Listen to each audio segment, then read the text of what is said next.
አይ ምናልባት በእንትን ደረጃ የመጽሐፍ ቅዱስ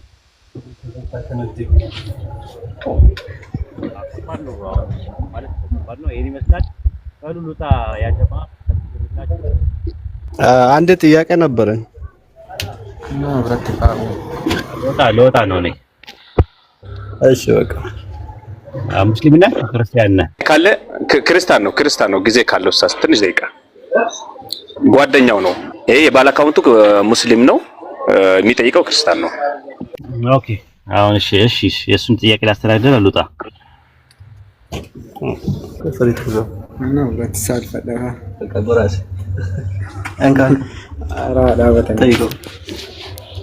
እሺ በመጀመሪያ ደረጃ ሰላም ነው ወንድም፣ እንዴት ነህ?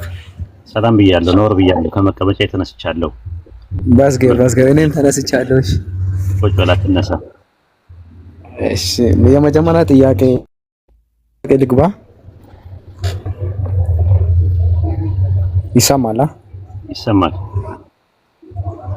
አዎ በመጀመሪያ ደረጃ ስለ ነብዩ መሐመድ መጽሐፍ ቅዱስ ውስጥ የተጠቀሰ ነገር አለ ወይስ የለም? የመጀመሪያ ጥያቄ ነው። ኦኬ ልመልስልህ እሱን ወይስ ሌላም ጥያቄ አለ? ሌላም ይኖራል ግን ብትመልስልኝ ችግር የለውም። ዕንባቆም ምዕራፍ 3 ቁጥር 3 ላይ ቅዱሱ ከፓራን ተራራ ይመጣል ይላል። አሁን ጥያቄ የሚነሳው ፓራን የት ነው ብለህ ጥያቄ ታነሳለህ። ኦሪት ዘፍጥረት አውጣለት ሐሰን፣ እያየ ነው እንምጣ፣ እያየ ነው ህዝብ ይኸው። ሐሰን ሌላ የሚመቸው ሰው ካለ ሐሰኑን በትልቁ አድርጉት።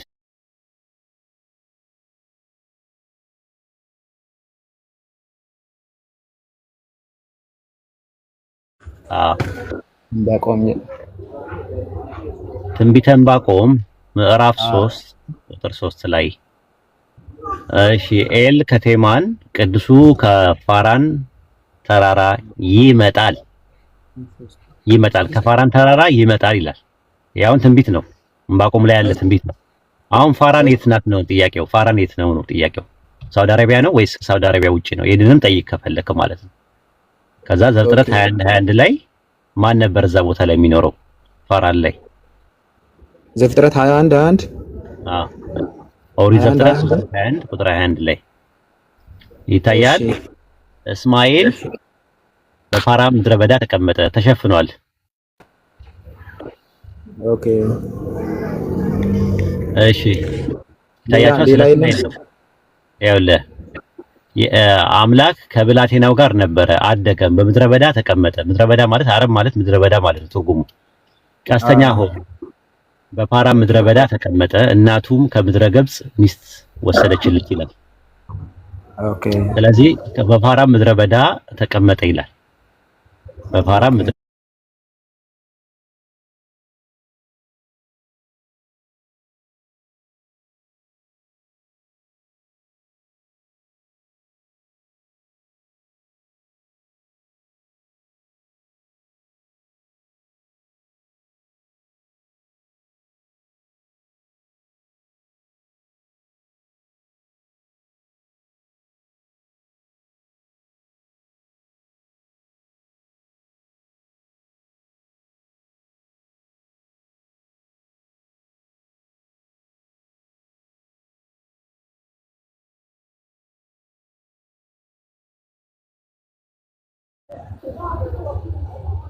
ሻሃዳ ነበረ አልነበረም? በዛን ጊዜ ምስክርነት ነበረ፣ ኢማንም ነበረ፣ ማመን ነበረ።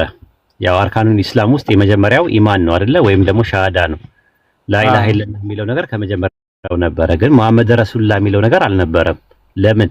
እሳቸው በዛን ሰዓት አልተላኩም፣ ቁርአን አልወረደም ማለት ነው። በአደም ዘመን በነበረበት ሰዓት ላይ በወቅቱ የነበረውን ነብይ ወይም ረሱልን ነብይና መልእክተኛ አድርገው ይቀበላሉ። ኑህ አለይሂ ሰላም በነበረበት ሰዓት ላይ ኑህ ረሱሉላህ ብለው ነብዩን ይቀበላሉ ማለት ነው። ኢብራሂም በነበረበት ሰዓት ላይ ኢብራሂምን መልእክተኛ አድርገው ይቀበላሉ። ሙሳ በነበረበት ሰዓት ላይ ደግሞ ሙሳን ይቀበላሉ። ኢሳ በነበረበት ሰዓት ላይ ደግሞ ኢሳን ይቀበላሉ። አሁን ደግሞ ቁርአን ከወረደ በኋላ ነብይና መልእክተኛ ተደርገው የተላኩት እሳቸው ስለሆኑ መሐመድ ረሱሉላህ ብለን እንዳለን እንጂ ያኔ ጥንት የነበሩ ከመጀመሪያ ጀምሮ የነበሩ መሐመድ ረሱሉላህ እያሉ ይሉ ነበር አንልም። ወይም ረመዳን ይጾሙ ነበር አንልም። ጾም አላቸው፣ ግን ጾማቸው ረመዳን ላይ ረመዳን በነገራችን ላይ የወር ስም ነው፣ የጾም ስም አይደለም። 9ኛ ወር ምን ይባላል? በእስላሚክ ካላንደር ረመዳን ይባላል። ስለዚህ ምናልባት የሚጾሙት መስከረም ላይ ሊሆን ይችላል፣ ጥቅምት ላይ፣ መጋቢት ላይ የፈለገው ነገር ላይ ሊሆን ይችላል። ግን ጾም የሚባል ኮንሴፕት ጾም አለ። አርካኑ ኢስላም ውስጥ ጾም አለ። ዘካ ደግሞ 2.5 ነው እኛ የምንሰጠው ከካፒታል ላይ። ነገር ግን በዛን ሰዓት ደግሞ ላይሆን ይችላል፣ ከ10 1 ሊሆን ይችላል፣ ከ110 እጅ ሊሆን ይችላል፣ አናውቅም። ግን ዘካ ሁሌም አለ፣ ምጽዋት አለ፣ ጾም አለ፣ ሐጅም አለ። ራሱ ሐጅ ማለት የአላህን ቤት የምትጎበኘው ነገር ነው። አይሁዳኖች የሚጎበኙት ወደ አክሳ ነው የሚሄዱት የነበረው፣ ወደ በይቱል መቅዲስ የሚባለው ሰለሞን ወደ ሰራው ወደዛ ነበር የሚሄዱት የነበረው ማለት ነው። ስለዚህ ሐጅም ከጥንትም ጀምሮ አለ፣ ጾምም አለ፣ ሶላትም አለ። 5 ወቅት ሰላት ላይሆን ይችላል። ሶላት ማለት በአረብኛ በአማርኛ ጸሎት ማለት ነው። ጸሎት በፊትም ጥንትም ነበረ። ግን ጸሎቱ 5 ወቅት ላይሆን ይችላል፣ ወይ 3 ሊሆን ይችላል፣ ወይ 4 ሊሆን ይችላል፣ ወይ 50 ምንም እናውቀው ነገር የለም። ግን ጸሎት ከጥንትም ጀምሮ አለ። ሰው ከፈጣሪ ጋር የሚገናኝበት ጸሎት አለ። ይሰግዳሉ፣ ፈጣሪን ያመልኩታል። ይሄ ነገር ምን ይባላል? እንዳጠቃላይ ኢስላም ይባላል። ሰውየው ደግሞ ምን ይባላል? ሙስሊም ይባላል ማለት ነው።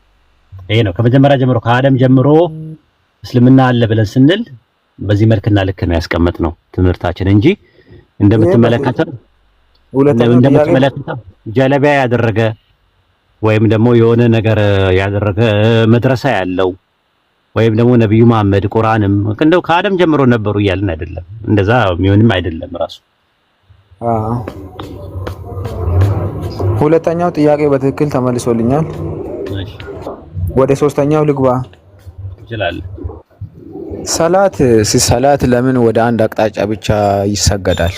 ወደ ሌላም ወደዚህም መዞር አይቻልም? ለምንድን ነው የማይቻለው? ለምንድን ነው ወደ አንድ አቅጣጫ ብቻ? ኦኬ ጥሩ። እኛ የምንሰግደው ወደ ካባ ነው። ለካባ ግን አንሰግድም። የምንሰግደው ሰማይና ምድርን በመካከላቸው ያለውን ለፈጠረ ለዓለማቱ ጌታ ያለ አላህ ነው የምንሰግደው። አሁን ጥያቄ የሚነሳው ወደ ካባ መስገድና ለካባ መስገድ ምንድነው ልዩነቱ ነው። ለና ወደ የምትባለው ፕሪፖዚሽን ወይ መስተዋድድ በደንብ አድርገህ ያዘው ራሱ ማለት። አሁን አንተ ጥያቄውን ገልብጠህ ምን ታደርጋለህ? አንተስ ለፈጣሪ ትሰግዳለህ ወይ ብለህ ጠይቀው። አንሳ ወዴት ነው የምትሰግደው ለፈጣሪ ስትለው ወደ ፈለኩት ትሰግዳለህ ይላል እኮ። ወደ ምን? ወደ ምስራቅ ነው የምትሰግደው? ወደ ምዕራብ ነው የምትሰግደው? ወደ ሰሜን ነው የምትሰግደው ብለህ ጠይቀው። ወደ ሁሉም ይላል እና ለምሳሌ እኔ ወደ ምስራቅ መስገድ እችላለሁ ብለህ ጠይቀው። አዎ ካለ እንግዲያውስ ለምስራቅ መስገድ ይቻላል ወይ ብለህ ጠይቀው። አይ ወደ ምስራቅ እሰግዳለሁ እንጂ ለምስራቅ አልሰግድም ነው የሚል አይደል መልሱ? አዎ እኛም በቃ ለአላህ ነው የምንሰግደው። ወደ ምስራቅ ወደ የምንሰግደው ወደ ካባ ነው። ካባ የአላህ ቤት ነው። ፖይንት ኦፍ አዶሬሽናችን ነው፣ የውዳሴ ነጥባችን ነው። ሁላችንም አንድነታችንን የምንገልጽበት ነው። ገብቶሃል? ሁላችንም ማለት ነው እንጂ ካባ ቂብላው አቅጣጫው ቢጠፋብህ አላህ በቁርአን ውስጥ የሚናገረው ምስራቁም ምዕራቡም ያላህ ነውና የትም ብትሆኑ በዚያ መስገድ ትችላላችሁ። ያላህ ፊት በዚያ ያላህ አለ። ዛት ሚንስ አላህ ሁሉ ነገር ማየት ይችላል። ከጠፋብህ ማለት ነው። ቂብላው የማታውቀው ከሆነ ዝም ብለህ ያገኘው ቦታ ነው የምትሰግደው። ስትሰግድ ማለት ቂብላው እስካለ ድረስ ነው። ቂብላው አንድነታችን ነው በዓለም ላይ ማለት ነው ራሱ ማለት ነው። ባይብል ላይም እንደዛ አለ። የትም ቦታ ሆነው ወደዚህ ቤት ቢሰግዱ ጸሎታቸውን ስማ ይላል። አንደኛ ነገሥት ምዕራፍ 9 ላይ ማለት ነው ቁጥር 44 ምናምን አካባቢ ላይ እንደዛ ነው የሚለው። የትም ቦታ ሆነው ሲሰግዱ ሲጸልዩ ጸሎታቸውን ስማ አለ። ለምንድን ነው በውጭ ሆነው የትም ቦታ ሆነው ሲጸልዩ ወደ በይቱል መቅደስ የሚጸልዩት አይሁዶች ብለህ ስትል ቂብላ ነው እንጂ ቤተ መቅደሱን እያመለኩት ወይም ወደሱ እየጸለዩ አይደለም። የሚጸልዩትም የሚሰገደውም ለአንድ አምላክ ለአላህ ብቻ ነው።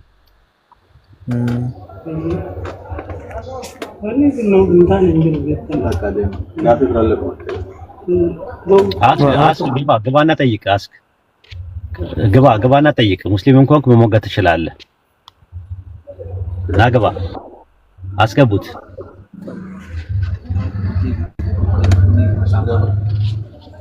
እሺ አራተኛ ጥያቄ እሺ፣ ይሄም ተመልሶልኛል። ቆይ አንዴ ግባና እስቲ እናስጨርሰው።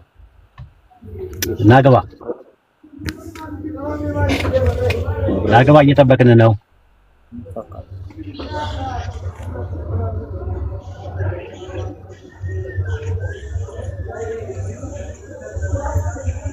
ኦኬ ሐሰን ብሎክ አድርገው፣ ቀጥታ ብሎክ አድርገው። እንደዚህ አይነት ሰዎች ብሎክ አድርገው። ኢንሻአላህ ቀጥታ ብሎክ አድርገው። እሺ ኦኬ ቀጥል። እሺ ልቀጥል? አዎ ቀጥል። እሺ አሁን ቶራት፣ ዘቡር፣ እንጂል የሚባሉት መጽሐፍቶች አሉ። አዎ እሺ እንጂል ማለት ወደ መጽሐፍ ቅዱስ አጠቃላይ የሚይዝ መሰለኝ በውስጡ አይደለም ማለት ኢንጂል ማለት ከአላህ ዘንድ ለኢሳ ኢብኑ መርየም አለይሂ ሰላም መጀመሪያ በኦሪጂናል ቅርጹ የወረደለት ነው። ተውራት ማለት ለሙሳ አለይሂ ሰላም በኦሪጂናል ቅርጹ የተወረደለት ነው። ዘቡር ማለት ለዳውድ አለይሂ ሰላም የወረደለት መጽሐፍ ነው። እነዛ መጽሐፍቶች በጊዜ ፕሮሰስ አድርገው አንድ የነበረው የሙሴ መጽሐፍ ወደ 5 አድርገው ከፋፈሉት። ኦሪት ዘፍጥረት፣ ኦሪት ዘጸአት፣ ኦሪት ዘሌዋውያን፣ ኦሪት ዘኍልቍና ኦሪት ዘዳግም ብለው ለኢየሱስ የተሰጠውን አንዱን ወንጌል ለአራት ከፈሉት። የማቴዎስ፣ የማርቆስ፣ የምናምን እያሉ ከፋፈሉት ማለት ነው። መዝሙረ ዳዊት ለዳዊት የተሰጠው መዝሙር አንድ ነበር፣ ግን በራሱ ላይ የአሳፍ መዝሙር፣ የቆሬ ልጆች መዝሙር፣ የሙሴ መዝሙር እያሉ ጨማመሩበት። ስለዚህ ለዳዊት የተሰጠው አንድ እንትን ነበር ማለት ነው። በዛው ላይ ጨማምረውበታል። ስለዚህ የመጨመር የመቀነስ አደጋ ገብቶበታል ማለት ነው። አላህ መጀመሪያ የሰጠውን ልክ እኔ ከላም ወተት አልቤ ጠረጴዛ ላይ ባስቀምጠው አንተ መተ ቡና ብትከትበት ምን ይሆናል? ማኪያቶ ነው የሚሆነው። ምን ተብሏል? የመጀመሪያ የነበረ ወተት የት ገባ ብለህ ብትጠየቅ ተበርዟል ነው የምትለው። እሺ ያልተበረዘውን ወተት አሳዩኝ ካል ከተበረዘ በኋላ አይሆንም። ውሃ ከፈሰሰ በኋላ ያልፈሰሰውን ውሃ ስጡኝ ይባላል። ሽንትህን ከመሽናት በፊት የት ነበር የሚቀመጠው? ያንተ ሽንት ፊኛ ውስጥ ነው የተቀመጠው የነበረው። ከዛ ከተሸና በኋላ ፊኛ ውስጥ የነበረው ሽንትህን አሳየኝ ይባላል አይባልም? ልክ እንደዛ ማለት ነው። ይሄ ይመስላል። ኦኬ እሺ፣ አሁን አጠር አድርገህ ስለ ነብዩ መሐመድ ታሪክ ትንሽ ብታብራራልኝ ደስ ይለኛል። ነብዩ መሐመድ ሰለላሁ ዐለይሂ ወሰለም ኦንቶሎጂካሊ ሰው ናቸው በምንነት ማለት ነው። ካንተም ከኔም አይለዩም። መልአክም አይደሉም፣ አምላክም አይደሉም፣ ሰው ናቸው። ከዛ የዘለለ ነገር የላቸውም። ስለዚህ እሳቸውን አናመልካቸውም፣ አንሰግድላቸውም፣ እንወዳቸዋለን፣ እናከብራቸዋለን። እሳቸው በሌሉበት ድረሱልን ምናምን እያልን አንጠራቸውም። ድረሱልን፣ እንዲያደርጉልን፣ እርዱ ምናምን አንላቸውም። አይሰሙም። እሳቸው ሰው ስለሆኑ ስንነት አለባቸው። መለኮት ነው ሁሉ ነገር መስማት፣ ሁሉ ነገር ማየት ምን የሚችለው ማለት ነው። ሜታፊዚካል ግን በማንነት እሳቸው ነብይና መልእክተኛ ናቸው። ካንተ የሚለዩት የአላህ ባሪያ ናቸው። ቁርአን በእሳቸው ላይ ተወርዷል ማለት ነው። የመጨረሻ የነቢያት መደምደሚያ ናቸው። የነቢያት ቁንጮ ናቸው። ከእሳቸው በኋላ የሚመጣ ነብይ፣ የሚወርድ መጽሐፍ፣ የሚላክ መልእክተኛ የለም። ይሄ ነው እምነታችን ባጭሩ ማለት ነው ስለ እሳቸው። ኦኬ እሺ፣ የእስልምና እምነት በእነ አዳምም ነበረ ብለኛል ቅድም። እሺ በዛን ሰዓት በየትኛው መጽሐፍ ነበር እነሱ የሚመሩት? ነበር መጽሐፍ ሲባል አንተ የምትረዳው መጽሐፍ ሲባል የሆነ በወረቀት የተጻፈ ነገር ብቻ አይደለም። መጽሐፍ ቁርአን የሚለው መጽሐፍ የሚለው ሬቪሌሽኑን ነው፣ ግልጠተ መለኮቱን ነው። የሚመጣውን ቃሉን ራሱ መጽሐፍ ይለዋል። ለምሳሌ ቁርአን መጽሐፍ ሆነ ተወረደ ስንል ወደ ረሱል ሰለላሁ ዐለይሂ ወሰለም ልብ ነው የወረደው። ሱረቱ በቀራ ምዕራፍ ቁጥር 97 ላይ ግን ልባቸው ላይ ወረቀት ወርዷል? አልወረደም አይደለ? አዎ። ስለዚህ መጽሐፍ ሲባል ኪታብ ሲባል ወሂን ነው የሚያመለክተው፣ ዲቫይን ሬቪሌሽንን ነው የሚያመለክተው፣ ተንዚልን ነው የሚያመለክተው በእኛ ትምህርት ማለት ነው። ስለዚህ አላህ ኮንታክት ካደረጋቸው ሪቪል ካደረገላቸው ያ ሪቪል ያደረገላቸው ነገር መጽሐፍ ሊባል ይችላል ማለት ነው። ስለዚህ አደምን አላህ ያናገረው ነበረ፣ ነብይ ነበር፣ የመጀመሪያው ነብይ እሱ ነው። ከዛ ደግሞ ለቤተሰቦቹ በወቅቱ መልእክት ሊያስተላልፍ ይችላል አደም አለይሂ ሰላም። ኦኬ እሺ፣ ብዙ ነገር ተረድቻለሁ፣ ግን ትንሽ የቅድሙን የአንባቆምን እና የዘፍጥረትን ትንሽ ብትደግምልኝ። ስለ ነብዩ መሐመድ ብቻ ነው ጥያቄ የሆነብኝ እንጂ ወደ እስልምና ለማምጣት ያው ሲጀመር አንድ ነብይ ለመባል በቀድሞ መጽሐፍት ውስጥ ትንቢት መነገር አይጠበቅበትም። የመጀመሪያ መያዝ ያለብን ለምሳሌ አብርሃም የሚባል ነብይ ታውቃለህ አይደል? አውቃለሁ። ዘፍጥረት ምዕራፍ 20 ቁጥር 7 ላይ ነብይ ነበር አይደለ? እሱ ከመምጣቱ በፊት ስለ አብርሃም የሚነገር ትንቢት የተነገረ ነገር አለ?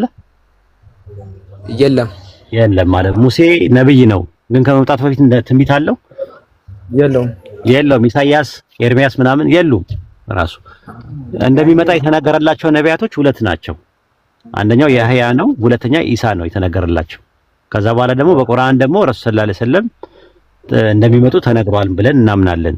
ስለዚህ አሁን ለናምና ያክል የሰጠው ዘዳግም ማን ነው? ዕንባቆም 3:3 ላይ ያለውን የሰጠው። ዕንባቆም 3:3 ላይ ቅዱሱ ከፓራን ተራራ ይመጣል ይላል። ለምሳሌ ኤልሳ ራሱ ቅዱስ ተብሏል ነብይ ስለሆነ። ስለዚህ ቅዱሱ ከፓራን ተራራ ይመጣል ሲል ዕንባቆም 3:3 ላይ ያለውን ጥቅስ ዘፍጥረት ምዕራፍ 21 ቁጥር 21 ላይ ደግሞ እስማኤል በፋራን ምድረ በዳ ተቀመጠ ስለሚል ከፋራን ይመጣል የተባለው ከዛ ከሳውዲ አረቢያ ነው ይመጣል ተብሎ የተባለው። በዛ መሰረት ረሱል ሰለላሁ ዐለይሂ ወሰለም መጥተዋል ብለን እናምናለን። ይሄ ነው። እሺ ቴንኪው፣ በጣም አመሰግናለሁ። እሺ ኦኬ፣ ሻሃዳ መያዝ ትፈልጋለህ? መስለም ትፈልጋለህ? እፈልጋለሁ ግን ትንሽ ጊዜ እፈልጋለሁ። ጊዜ ወስደህ አንብበውና ስጨርስ ኢንሻአላህ አካባቢ ላይ መስጊድም ካለ እዛም ሻዳ መያዝ ትችላለህ። በርታ። ችግር የለውም። እሺ አመሰግናለሁ ብራዘር፣ በጣም አመሰግናለሁ።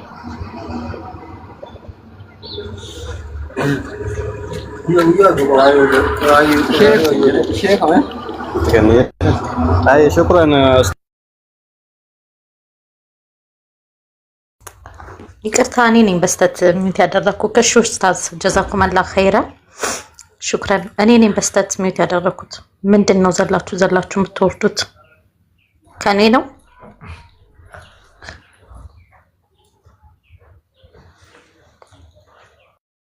ኡሙይመን ምን አልሽ? አይ ዱብ ሲሉ ሁሉም ምንድነው ዘላችሁ የምትወርዱት አልኩኝ። ሰላም አለይኩም ፈጀኝ ይበር ወአለይኩም ሰላም ወበረካቱ። እንዴ መብቱ ነው። ማንን ማሰር አይቻልም፣ ማንን ማስገደድ አይቻልም። ማሰር ዩቲ አንድ ቁጥር የጻፈች ነው። አብሽር ችግር የለም። ላ እንዳሳብ ነው፣ እንደቀልድ ነው። ችግር የለም። እንደዛ አትበሽ። ለሌላም ጊዜ እስኪ ታቡን 300 ሺህ እናስገባው፣ 300 እናስገባው። ወአለይኩም ሰላም ወራህመቱላሂ ወበረካቱ። ኡማይመን እውነት እልሻለሁ፣ ስልጣኔን ባቀንሹ ለአንቺ ጥሩ ነበር። ለሰው ልጅ ስልጣን ይቀንስ ዘንድ አይገባም። አንቺና አሚር አመጻቸዋል። ስልጣን የቀነስኩት ለምን እንደሆነ ልንገራችሁ። ሁላችሁም ስልጣን የተቀነሰባችሁ ሰዎች ከዚህ በፊት ከአንዴም ሁለት ጊዜ ኡስታዝ በገባበት ብጥብጥ ተነሳ፣ ጸብ ተፈጠረ፣ ችግር ተፈጠረ፣ ኡስታዝ ተናዶ ወረደ። ከዛ በኋላ ለራስ ያወጣሁት ህግ ምንድነው? በጣም የተወሰኑ 2 3 ሲቀሩ ሌላውን እንዳለ ስልጣን ቀንሳል። በዛ ነው አፉ በሉኝ። እሺ ሌላ ስልጣናችሁ ይመለሳል። ኡስታዝ ሄድ ሲገባ ብቻ ስልጣናችሁ ይቀነስባችኋል። ስለምትንቀለቀሉ ባትንቀለቀሉ እኮ አይቀነስም፣ ስለምትንቀለቀሉ። ለማንኛውም አፉ በሉኝ።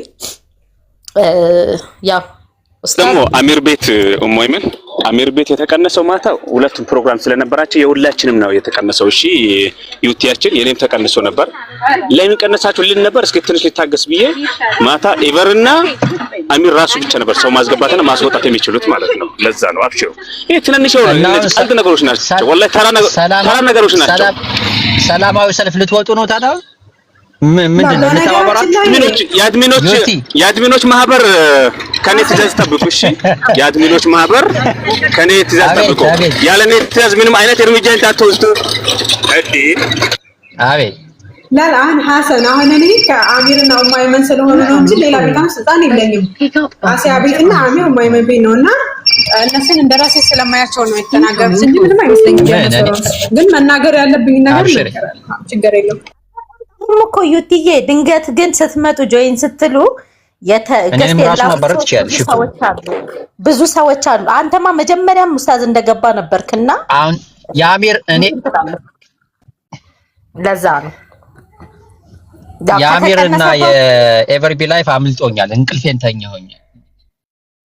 እኔ ሪካርድ ልክልሃለሁ። የደወለልኝም ሰው የለም። እኔ ሪካርድ ልክልሃለሁ። ሪካርድ አለ እኔ ጋር። በቃ እሱን ሪካርዱ ልስማና ቴሌግራም ሪካርድ እሱን ልስማ። እንደው ሐሰን ባታዳምጥ ይሻለህ ነበረ። የምር ታቦተ ጽዮንን ስንፈልግ ነው ያደርነው። አይቃተን ስትባክን ነበር የምታድረው። ኤቨርቢ ላይፍ እና የትናንትና ፕሮግራም አሚር ብሎክ አድርገውኛል። ብሎክ ስላደረጉኝ ነው ያልመጣልኝ። ለዛ ነው አንተ እንቅልፍ ነው ብሎክ ያደረገ ባክ ራስን ነው ብሎክ ያደረከው። እነሱ ማንተን ብሎክ አድርጎ እኔ ሊተውኝ ነው እንዴ? ታዘብኳቸው። ወራህመቱላሂ ጀማ እንዴት ናችሁ? ወአለይኩም ሰላም ወራህመቱላሂ ወላሂ አላየሁትም። አላህ ምስክሬ ነው። ወአለይኩም ሰላም ወራህመቱላሂ ወበረካቱ። ገስት እኮ እያየሁ ነበረም። ኧረ ተው አንተ ሰው ያዘነገጥኩ እኮ። ስም የማጥፋት ዘመቻ እየተካሄደብን ነው በአንዳንድ ወገኖቻችን እና ራሳችንን እንከላከል ብዬ ነው። እንዴት ናችሁ? ሰላም ነው ያጀማ አላችሁ? እንዴ ዝምታ? አዎ አለን ሀቢብ። አሁን አሚር ይምጣና ትምህርቱ ይደገምልን እያልኩኝ ነው እኔ። እንዴ አሰብ ኦልሞስት የአንድ ሰዓት ከምናምን እንትን ነው ፕሮግራም ነበረ። ኢንሻአላህ አይ ቲንክ ሪከርድ ያደረጉ እህት ወንድሞች ይኖራሉ። የነቢያት መንገድ ላይም አይ ቲንክ ካደረጉ ይፖስቱታል። እዛ ማግኘት ትችላላችሁ። አማራጭ አለ። እሺ በቃ ኢንሻአላህ እናገኘዋለን። ይቅርታ ሰላም ተደረኩበት። ኢቨር ታቦተ ጽዮን አርጋ ቢሆንስ እንደ ኢየሱስ ምን ታውቃለህ? እኛ ምድር ላይ የምንፈልገው ለምንድን ነው? የአርጋም ይሁን ሰርጋ ኢትዮጵያ ውስጥ የለችም ነው ዞሮ ነገሩ። አክሱም ውስጥ የለችም። በነገራችን ላይ አክሱም ውስጥ አለች የሚል ደፈር ያለ ሰው ካለ ገብቶ በማስረጃ ይወያይ። አክሱም ውስጥ አለች ብሎ የሚያምን እንጂ ከዛ ውጭ የለችም። ትናንትና እንግዲህ መጽሐፍ ቅዱሳቸውና ቤተክርስቲያኖቻቸው መጽሐፍ ተጠቅመን እንደሌለች ነው የሚያመላክተው ሁሉም ነገር። አይሁዳውያን ሁሉ መጥተው ነበር ፕሮግራሙ ላይ። በእነሱም ታሪክ ውስጥ ወደ ኢትዮጵያ የመጣ ታቦት እንደሌለ ነው ያስቀመጡት። ይሄ ኢትዮጵያ ኦርቶዶክስ ነው። በነገራችን ላይ ጴንጤዎቹ ማያምኑ፣ ካቶሊኮቹ ማያምኑ፣ ግብጾቹ ማያምኑ፣ ራሻዎቹም ኦርቶዶክሶቹ ያምኑ። በቃ እኛ ሀገር ብቻ ያሉት ናቸው የሚያምኑት ይሄንን ተረትና እንግዲህ አለች ብለው የሚሞግቱ ከሆነ በማስረጃ መጥተው ይሞግቱ። እኛ ሁሌም ክፍት ነን። ይሄን ርዕስ በየቦታው ቢነሳ ጥሩ ነው። ምክንያቱም ለአክሱም ሙስሊም እህት ወንድሞቻችን ድምጽ ብንሆንላቸው ጥሩ ነው አላህ። ስለዚህ ይሄን ይመስላል። ኢንሻአላህ ካላችሁ ግቡ። እስኪ ዋት የሚለው አካውንት አለ? ልጁ ነው ወይስ ነው? አዎ ማነው ስም? የአካውንቱ ባለቤት ማነው ስም? ሙስሊም ነህ አይደል? የአካውንቱ ባለቤት የኔ ሙባረክ ነው። ሙባረክ ማሻአላህ። በስምህ ብታደርገው በቀላሉ ስም ለመጥራትም ይመቸናል፣ ሙስሊም ለመሆንህም መለያ ነው። እሺ አለ ልጁ ከጎንህ። ሌላ ጥያቄ አለው? የኛን የሚመጥነን ጥያቄ ማለት ቀለል ያለ ጥያቄ እኛ ልንመልሰው የምንችለው ጥያቄ ካለ ኢንሻአላህ ልንመልስለት እንችላለን። ሌላ ጥያቄ ያልጨረሰው ነገር ካለ ያለዛ ያጥና። ማንኛውንም አይነት ጥያቄ ሲኖረው ይዘውና ማፈር መሸማቀቅ ምናምን ብሎ ነገር የለም። እሺ ንገረው። ማረ የለም እንደዛ ነገር የለም። እሱማ ብችል በደንብ እንትን ቢያስተምሮ ትምህርት ቢወስዶ ቅርብ ነው ብዬ አስባለሁ። የኔ እውቀት ትንሽ አነስ ብሎበት ነው እንጂ አብሽር። ያው የኛ እውቀትም ከኡስታዝ አንፃር እኛ ምንም የቆሎ ተማሪዎች ነን። ነገና ግን ምናልባት ጥያቄውን ቢጠይቀና ምን መልሰው ነገር ከሆነ ልንመልስ እንችላለን። ማን መልሰው ከሆነ ኡስታዝ በሚቀጥለው ሲገባ ደግሞ እሱ እንዲመልሰው እናደርጋለን። አይ ኢንሻአላህ ያው ላውዳርገ እሱም እየተማረ ነው። ችግር የለም። እሱ ስለ ኢሳና በቃ ቁርአን ምን እንደምለው ከዛ በኋላ ስለ ነብዩ መሐመድ አሁን ባይብል ውስጥ አለ ምናምን ሲባል አረ የለም ስሙን አላየውም ምናምን እንደዚህ በምንም ታምረ ልዋጥልኝ አልቻለም። ግን ፈልጋለሁ። እሱ ነው ጥያቄ የሆነብኝ። እስኪ እኔ አሁን አንተ ልጠይቅህ። ለምሳሌ ክርስቲያን ነህ አይደል አንተ? አዎ ሙሴም አብርሃምም ነብይ ናቸው ብለህ ስትቀበል እነሱን አይተሃቸውና አብረህ ተቀምጠን የተቀበልካቸው? ኧረ አይደለም። አዎ ኢየሱስንም ቢሆን ነብይ ነው ብለህ እንኳን ስትቀበለው በቃ በእምነት ነው የተቀበልከው አይደለ? አዎ በእምነት ነው። አዎ ታዲያ እነዚህን ነብዩንም ሙሴንም አብርሃምንም ሌሎችንም ተቀብለህ እነ ዳዊትን ተቀብለህ ነብዩ መሐመድ ተራቸው ሲደርስ እርሳቸው ነብይ ናቸው ይሄው መልእክተኛ ደርሶኛል ብለው ለሰው ልጆች መመሪያና ህግጋትን ይዘው ሲመጡ እንዴት ሰው መቀበል ይከብዳል? እሱ ጥያቄ የሆነብኝ እኮ በመጽሐፍ የሌሎቹን ከልጅ ምሮ አንዴ ጌቹ እነሱ ጋር ስለሚያገናኘን ነው። አልፈልግም ርዕሰ ቀየር እነሱን ተዋቸውና እስራኤላውያን ተዋቸውና ስለ መጽሐፋቸው አውራኝ፣ ስለ ብሉይ ኪዳን አውራኝ። ብሉይ ኪዳን ላይ መሲሁ አምላክ ነው የሚል አለ? መሲሁ አምላክ ነው የሚል የለም። ዘጋን በቃ። ስለዚህ እስራኤላውያንም መሲህ አምላክ ነው የሚል አያውቁም፣ መጽሐፉም መሲሁ አምላክ ነው የሚል አያውቅም። 4 ነጥብ ያ ጀማ። መሲሁን ሲጠብቁት እንደነበረ ግን መሲሁን ይጠብቁት ነበር። ሲጠብቁት የነበረው መሲሁ ግን ሰው ነው የሚጠብቁት። መጽሐፋቸው ላይ አምላክ ይመጣል የሚል ጭራሽ ነው ይል አምላክማ አይጠብቁም ነበር። አምላክ ቢጠብቁ ኖሮማ ለምን ግራ ይጋባሉ? ሲጀመር ለምን ይጠብቃሉ? እግዚአብሔር አልነገራቸውም። ከየት ያምጡታል? አንተም እኮ አልከው።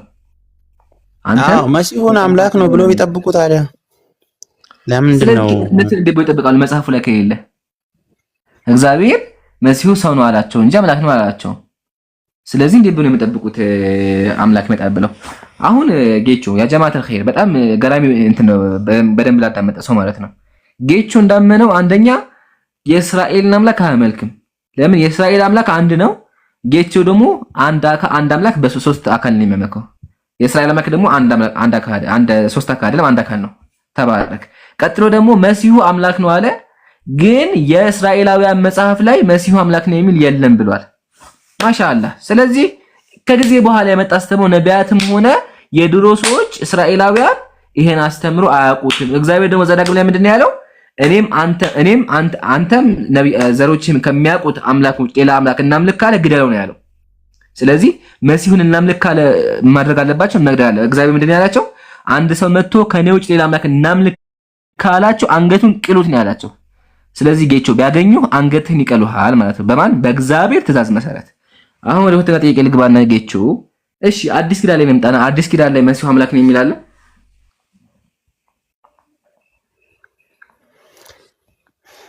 አዎ መሲሁ ማን ነው? መሲሁ የተባለው ማን ነው? ኢየሱስ ነው። አልመሲሁ ሙንተዘር ኢየሱስ ነው እናምናለን። ስለዚህ ያው ኢየሱስ አምላክ ነው። ማስረጃ? አይ ኢየሱስ አምላክ እሺ በወንጌላት እሺ በወንጌል ራሱ ከተናገረው ኦኬ ዮሐንስ 13 ላይ ምን አለ? ዮሐንስ ወንጌል 13 ላይ አውጣው ነው እሱን አንብበው። አይ ንገረኝ አንተ አምናለሁ። ምን አለ እዛ ላይ ኢየሱስ? ኦኬ መምህርና ጌታዬ ትሉኛላችሁ እንዲሁም ነኝና ነው አይደል ያለው? ምን አለ?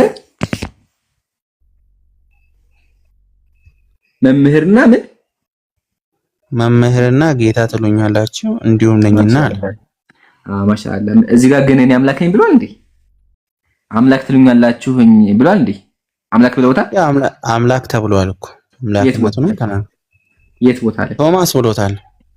አይ መጀመሪያ እዚህ ጋር ጨረስልኝ እንዴ። ቶማስ ላይ መጣ። ቶማስም አላለውም። ግን እዚህ ጋር መጀመሪያ ኢየሱስ እናንተ አምላክ ትሉኛላችሁ እኔ አምላክ ነኝ ብሏል። ጌታ የተባለው አይደለ? እሱ አይደለ? ጌታ ነው ያለው። ጌታ ማለት ደግሞ አለቃ ማለት ነው እንጂ አምላክ ማለት አይደለም። ይለያያል ትርጉሙ። ጌታ ባይዘው ይገባኮ። የሚገርም ነገር ልንገርህ። ክርስቲያን ኢየሱስን አምላክ ለማድረግ ጥቅስ ሲያመጣ ማለት ነው በተዘዋዋሪ አምላክ እንዳልሆነ ይመሰክራል። ለምን መሰለህ? ኢየሱስ አንተ እንዳልከው አምላክ ቢሆን ኖሮ ሰዎቹ አምላክ ይሉት ነበር፣ እሱም ደግሞ አምላክ ነኝ ይላቸው ነበር። ግን እዚህ ጋር ምንድን ነው? መምህር አስተማሪ ነው። ከማን የሰማውን ነው የሚያስተምረው? ከአባቴ የሰማሁትን እናገራለሁ ማለት። ስለዚህ አስተማሪ ነው። ቀጥሎ ኢየሱስ እኮ የተናገረው ትህትናውን ለማሳየት ነው። ኢየሱስ ራሱን ትሁት እንደሆነ አርግቶ መምህር ራሱን ብሎ ስለዚህ መስከረ ለምን እናመልከዋለን? ለምን ሰዎችን ያወዛግባል? አሁን እኮ ሰዎችን ገሃነም ያስገባል። እንደዛ ካልከኝ አሁን ለምሳሌ ዮሐንስ ወንጌል ላይ ያለው ደግሞ ጥቅስ ማለት ቶማስ የተናገረውን እኮ ማየት ይቻላል። አምላክ አይደለም ከሆነ ማለት ነው። ቶማስ ምን አለው? ችግር አሁን ይሄን ጥቅስ ዘጋ ነገር ይችላል ጀማ። ይሄ ጥቅስ ብቻ ኢየሱስ አምላክ እንዳልሆነ ያሳይ። ወደ ቀጣይ ጥቅስ እንደትና ችግር የለም። ወደ ቀጣይ ንግባ ሰዓት ለመቆጠብ። ቀጣይ ጥቅስ ቶማስ ምን አለ? እስቲ ንገረኝ። እሺ ቶማስ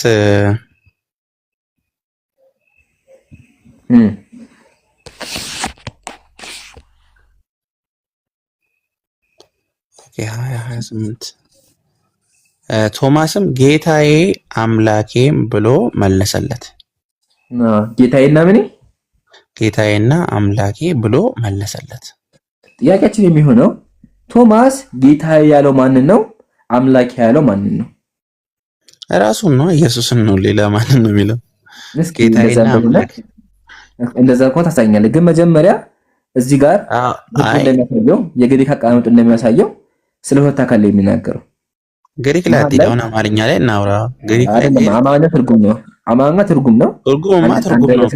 አንድ ነገር ስታይ ከመጀመሪያው ከመሰረቱ ለምን ከመሰረቱ የምታይቁ አንዴ ከመሰረቱ እስኪ አንብባት። አንዴ ምን እንደምትለው እስኪ አንዴ አንብባት። እሺ ግሪክ አሁን በአማርኛ ማግባባት አንችልም። ግሪክ ላይ የምትሄደው ግሪክ ለመሄድ አለብን። ለምሳሌ ግሪክ ለመሄድ አለ አማርኛ አጨብሯቸዋል። እስኪ አንብበዋልኝ ግሪክሽ አጭበርብሯቸዋል። እሺ አላነበለም እኔ ራሴ አወጣለሁ፣ ችግር የለውም። ግሪከኛውን የፈለከው እሺ አውጣው። እሺ ያወጣሁልህ እኮ የግሪክ ሳይወጣው የግሪክ ሰው ሳይወጣ ግራምር ቻፕተር ይባላል። እሺ ህግ ናቸው። ኦኬ እኔ እንትን ላይ ችግር የለውም። ግራምር ቻፕተር 6 ህጎች አሉ። ከስድስቱ መካከል እስቲ ስድስተኛው ህግ አንብብልኝ። ኦኬ ባይብል hub.com ሀቢቢ እሱ ላይ አይደለም ያለሁት። አሁን ተመለስም አንዴ። እኔ ያለሁት ግራምር ቻፕተር እዚህ መጽሐፍ ላይ ነው ያለሁት። እኔ አሁን ይሄ መጽሐፍ አየኸው? እዚህ መጽሐፍ ላይ ነኝ። አይ ጥያቄዎቹን ስለዚህ ቆይ ኢየሱስን አምላክነት እንጨርስና ወደዛ እንሄዳለን። ማለት እኮ የኢየሱስ አምላክነት ላይ ነው። አሁንም ያለ ነው የኢየሱስ አምላክነት ላይ ነው። ኦኬ ዮሐንስ ወንጌል ምዕራፍ ግሪክ ስላልክ ነው። ግን ለመጀመሪያ ያወጣሁት አታነብልኝም? ግሪኩን እዚህ ከፍቼ ላለው ከፈለክ ምን እንደሚል ያወጣችኋለሁ። እሺ እናየዋለን እኮ ግሪክ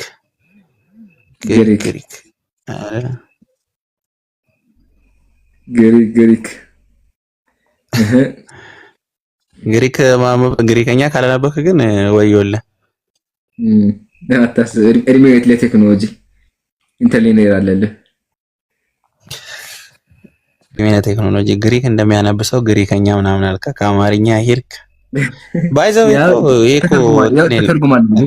ተተርጉሙ ያው እዚህ ጋር answered Thomas and said to him the Lord of me and አለልኝ the God of me answered Thomas and said to him and the Lord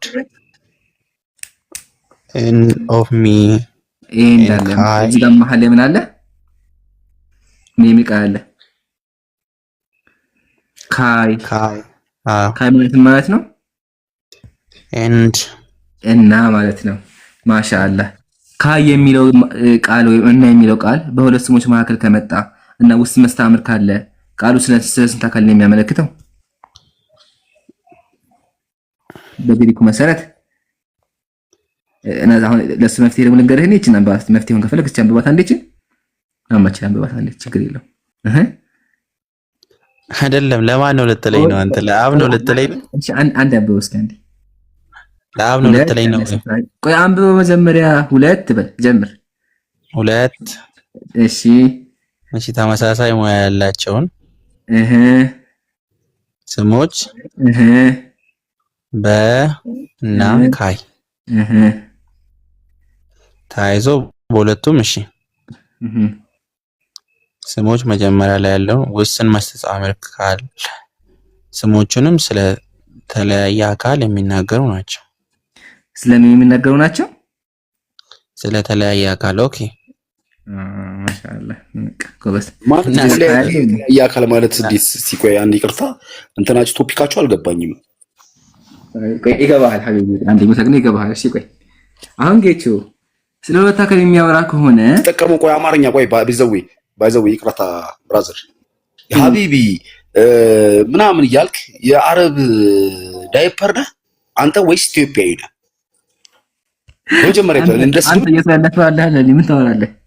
የእስራኤል አለ ጥገኛ የነሱን አምላክ የምታመልክ የነሱን መሲህ የምትከተል በጉልበት እኮ አንተ እነሱን እኔ እስራኤላዊ ነኝ አምላካቸው አምላክ ያልከኝ ያለህ እኮ ከዚህ ላይ ደግሞ ዳይፐር መሆን አለ እንዴ? ቋንቋ ውርደት አይደለም። ቋንቋ ማወቅ አእምሮህን አስፋው። እሺ ጌቾ አንተ ጋር ልቀጥል። ልጁ ተናዷል። የሚታጋዳንት ጌቾ ለምንድን ነው የተናደደው? ያለ ሚዩት አታርገኝ። ተናደሃል ላይ ተናደሃል። ሌላ አልተናደድኩም። እውነቱን እናውራ። እሺ እውነቱን እናውራና ማለት ነው። ቆይ እሺ እውነቱን እናውራ። ቆይ እውነቱን እናውራ ስልህ ኢሞሽናል አትሆንና ችግር የለውም እኮ ማውራት። እኔ ኢሞሽናል አይደለሁም። ሁነሃል ማለት አንተ የምትጠቀመው ያው ጌች ራሱ እየነገር አጭህ እያለ እኮ ነው። ድምፅህን ቀነስ አድርገው። ተናደሃል የሆነ ውስጥ ጋር ኢሞሽናል አትሆንና ችግር የለውም እኮ ኢምራን እኮ አይቀበልም ኢየሱስን ሙሉ እንደይጽፋለት መጽሐፍ ቅዱስ ላይ ቁጭ ቢል ራሱ አይቀበልም ችግር የለውም የለም ከሌለ ተቀበለው የለም ፈለግን በመነጽር ፈለግን ያው እዚህ ጋር መጽሐፉ እዚህ ጋር አለ ይዘና መጽሐፉን የለም ተነበበ ከየት ይምጣ የለም አሁን ስሜታዊ ለምንድን ነው የሚሆነው ኢሞሽናል መሆን ያለውን ሐሳብ ማውራት ነው ንገረው እስኪ በደንብ ስሜታዊ አትሆን ተረጋጋ ውሃ ጠጣ መጀመሪያ ብሏል ሰውየው ባለው ተረጋጋና ችግር የለውም ማስረዳት ትችላለህ እኮ ሐሳብን ጎበዝ እኛም እኮ አንዴ ነው ጌቾ ተባረበ ይመች አንድ ላይ ብሎ እንደዚህ ኢሞሽናል ለምንድን ነው የሆነው አናውቅም ደግሞ እኮ መናገሩ ቋንቋ ሀቢቢ ማለቴ አናደደውና የአረብ ዳይፐር አለኝ እኔ ደግሞ የገረመኝ ነገር ጌቾ መሰለህ ኢየሱስ ለእስራኤል የተላኩት አለ የእስራኤል አምላክ አለ ግን እናንተ ደግሞ ባይዘዌ የሚያናደድን የሚያበሳጭ ነገር የለውም ሐሳብ ካወራ ሐሳብ ለችግር የለውም ሐሳብ ምንም ብትል እሱ እስከሚረጋጋ አንተ ጋር ልጨርስና ከዛ እሱን ደግሞ አወራዋለሁ አሁን ወደ ሐሳቡ ስንመለስ እዚህ ጋር ካይ ተብሎ ሁለት ስሞች አሉ ምንና ምን ኩሪዮስ እና ቴዎስ አሉ ጥያቄያችን ኩሪዮስ ማን ነው ቴዎስ ማን ነው ለምንድን ነው ግን የደበራችሁ ሐሳቢ መጀመሪያ ተረጋጋ ውስጥ የሚያስጨው መንፈስ አለ በሱ መንፈስ አውጣው ከዛ ታወራለህ ገባ መረጋጋት አለብህ ገና እንደወረደ አይሆንኛ ስናወራ አረጋግተን ረጋ ብለን የምናወራቸው እንጂ ተናደህማ አናወራህም ብትናደህ እዚህ ትሳደባለህ እና ደግሞ ስለምፈልግ ረጋ ብለህ ሰከንድ እንድትፈልጋ ስለዚህ አንዴ ውስጥህን አረጋጋው ፊት ቀልቷልና አንዴ ረጋ በል እሺ ውሃ ጠጣ ከጎን ውሃ ካለ ምናምን ውሃ ቀብላለሁ ከፈለክ እዛ እናወራለን ከዚህ በላይ ልማታ ምን ባካኩ ብነው እስካሁን ደብድበኝ ነበር እስካሁን ባካ አንድ ላይ ብነው ረጋ በል ቆይ ተሰደብካ እኔ ሰደብኩኝ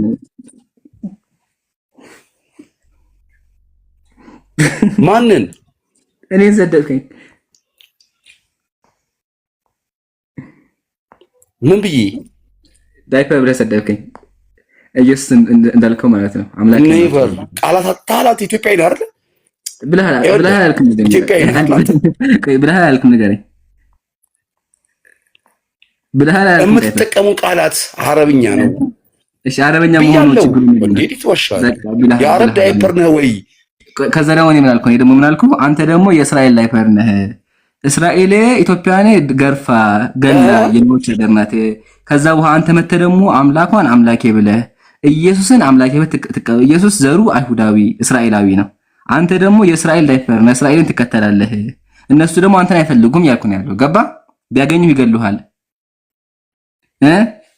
በደንብ ገብቶሃል አሁን ውስጡ ከገባን ቀጥል ስለዚህ እምሩ እንትን ያልከው ላይ ማለት ምን ማለት ነው ጠይቀኝ ወይም ደግሞ ልጠይቅህ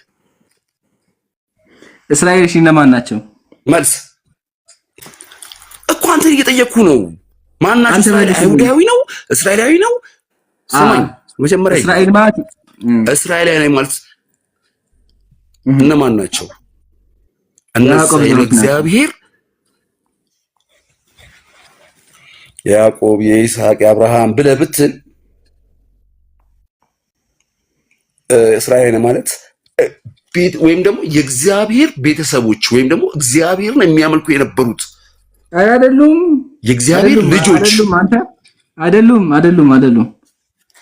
አብርሃም እስራኤል ቆይ አንዴ ረጋ በል እስራኤል ማለት ያዕቆብ ነው እሺ ያዕቆብ አሁን አንተ የምትለው እቺ ይኸውልሽ የምትጨፋጨፈው ጦርነት የምታውጀው ከእያንዳንዱ ጋር የምትባለው እስራኤል እኮ እነሱ አይሁዶች ናቸው አይደል እስራኤል ናት እሷ እስማኝ አዳምጠኝ በእናትህ ቆይ አንዴ እኔ አስረዳ እሷ የኢየሱስ ሀገራትሽ እሱ ነው የእስራኤል ማለት ዘሮቹ ማለት ሰዎቹ እነሱ ናቸው ከነሱ መካከል አንዱ ደግሞ ኢየሱስ ነው አንተ እሱን ታመልከዋለህ እስራኤላዊ ታመልካለህ አየህ አይደል ይሄን ያልኩህ አንደኛ ሁለተኛ ደግሞ እስራኤል ያዕቆብ ነው እስራኤል እግዚአብሔርን ይደበድበዋል ሲደበድበው ምን አለው ከዚህ በኋላ ስምህ እስራኤል ነው አለው ያዕቆብ ስለዚህ እስራኤላዊ የእስራኤል ዘሮች ይባላሉ ገባ አሁን ችግሩ ምንድነው? አንተ ያንን እስራኤላዊ የሆነውን ታመልከዋለህ።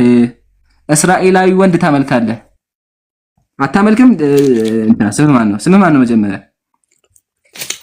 አንድ ነገር ልጠይቅህ። አንዴ ይሄ መልስልኝ መጀመሪያ። ስምህ ማን ነው?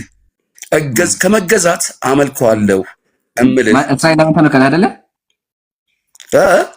እስራኤላዊ ወንድ ታመልካለህ። እስራኤልን አይደለም እነዛ ወይም ደግሞ የእግዚአብሔር ወይ አጋንንቱ ነው እንደሚያስለፈልፋችሁ እስልምና ሲባል ማውራት እንጂ ማድመጣችሁ። አንተ እኮ እየጨከ ያለህ ሀቢቢ ረጋ በስ። አንተ እየጨከ ያለህ አንተ ነው እኮ እየጨከ ያለህ ሀቢቢ። ሁሉ እዛ ተጠቀመው በእናትህ እዛ ጣልልኝ ያንተ አበባን እዛ እኔ ይደርታ እንደዚህ አንጨረጨራችሁ። ይቅርታ አትቆጣ ማለት አይደለም። በቃ አትቆጣ። ለምዶ ረጋ በል። ችግር የለውም። አሁን ችግሩ ኢየሱስ ከዚያ ጋር እንታይ ስርዓት ውጡ። ቆይ እስቲ ረጋ በል። አሁን መልስልና ይሄን ጥያቄ መልስና እስቲ አድነን።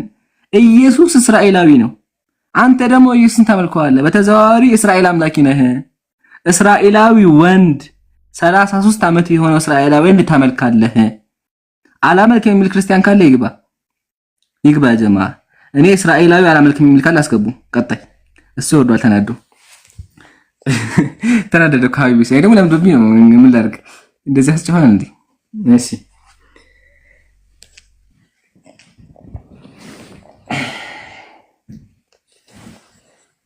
ፒዲኤፍ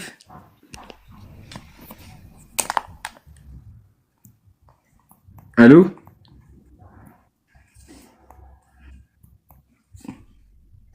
አለ ትፋሽስ አለን አለ። እንዴት ነህ ፒዲኤፍ? እንዴት ነህ? ሰላም ነው? አለን። ከየት ቤተ እምነት ነህ? ኦርቶዶክስ ተዋህዶ። እሺ ልጠይቅ ጥያቄ አለኝ። ጠይቁን እኮ ነው የሚለው የቤቱ ርዕስ። በቃ ጠይቀን። እሺ ችግር የለውም። እሺ እስቲ ማንን ነው የምታመልከው? እኔ አንድ አላህ አምላክ ነኝ። አብዛኛው ጊዜ ከብዙ ሰው እንሰማለን እሱንና እኛ አሁን የፈለግነው ማረጋገጫ ነውና እስቲ እሱን እንደምታመልክ እስቲ አረጋግጥ። እስቲ በምን አረጋግጥልህ? ብዙ ሰው እንደዛ ይናገራል፣ ግን አያውቁም። ገባህ አይደለ? እኔ ስታብራራ በመሀል እጠይቅሃለሁ። ምን ላብራራ? ንገረኝ።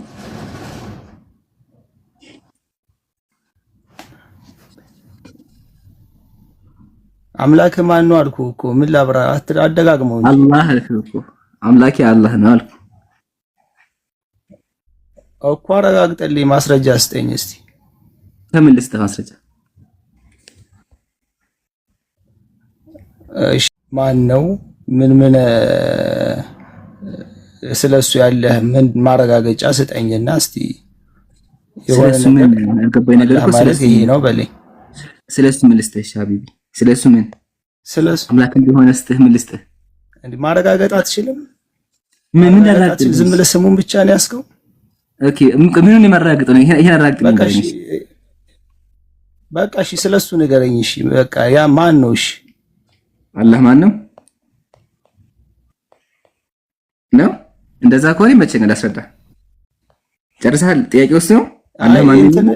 ቆይ አንድ ነው ምናምን አምላክ ነው ምናምን እንደሱ እንዳትለኝ።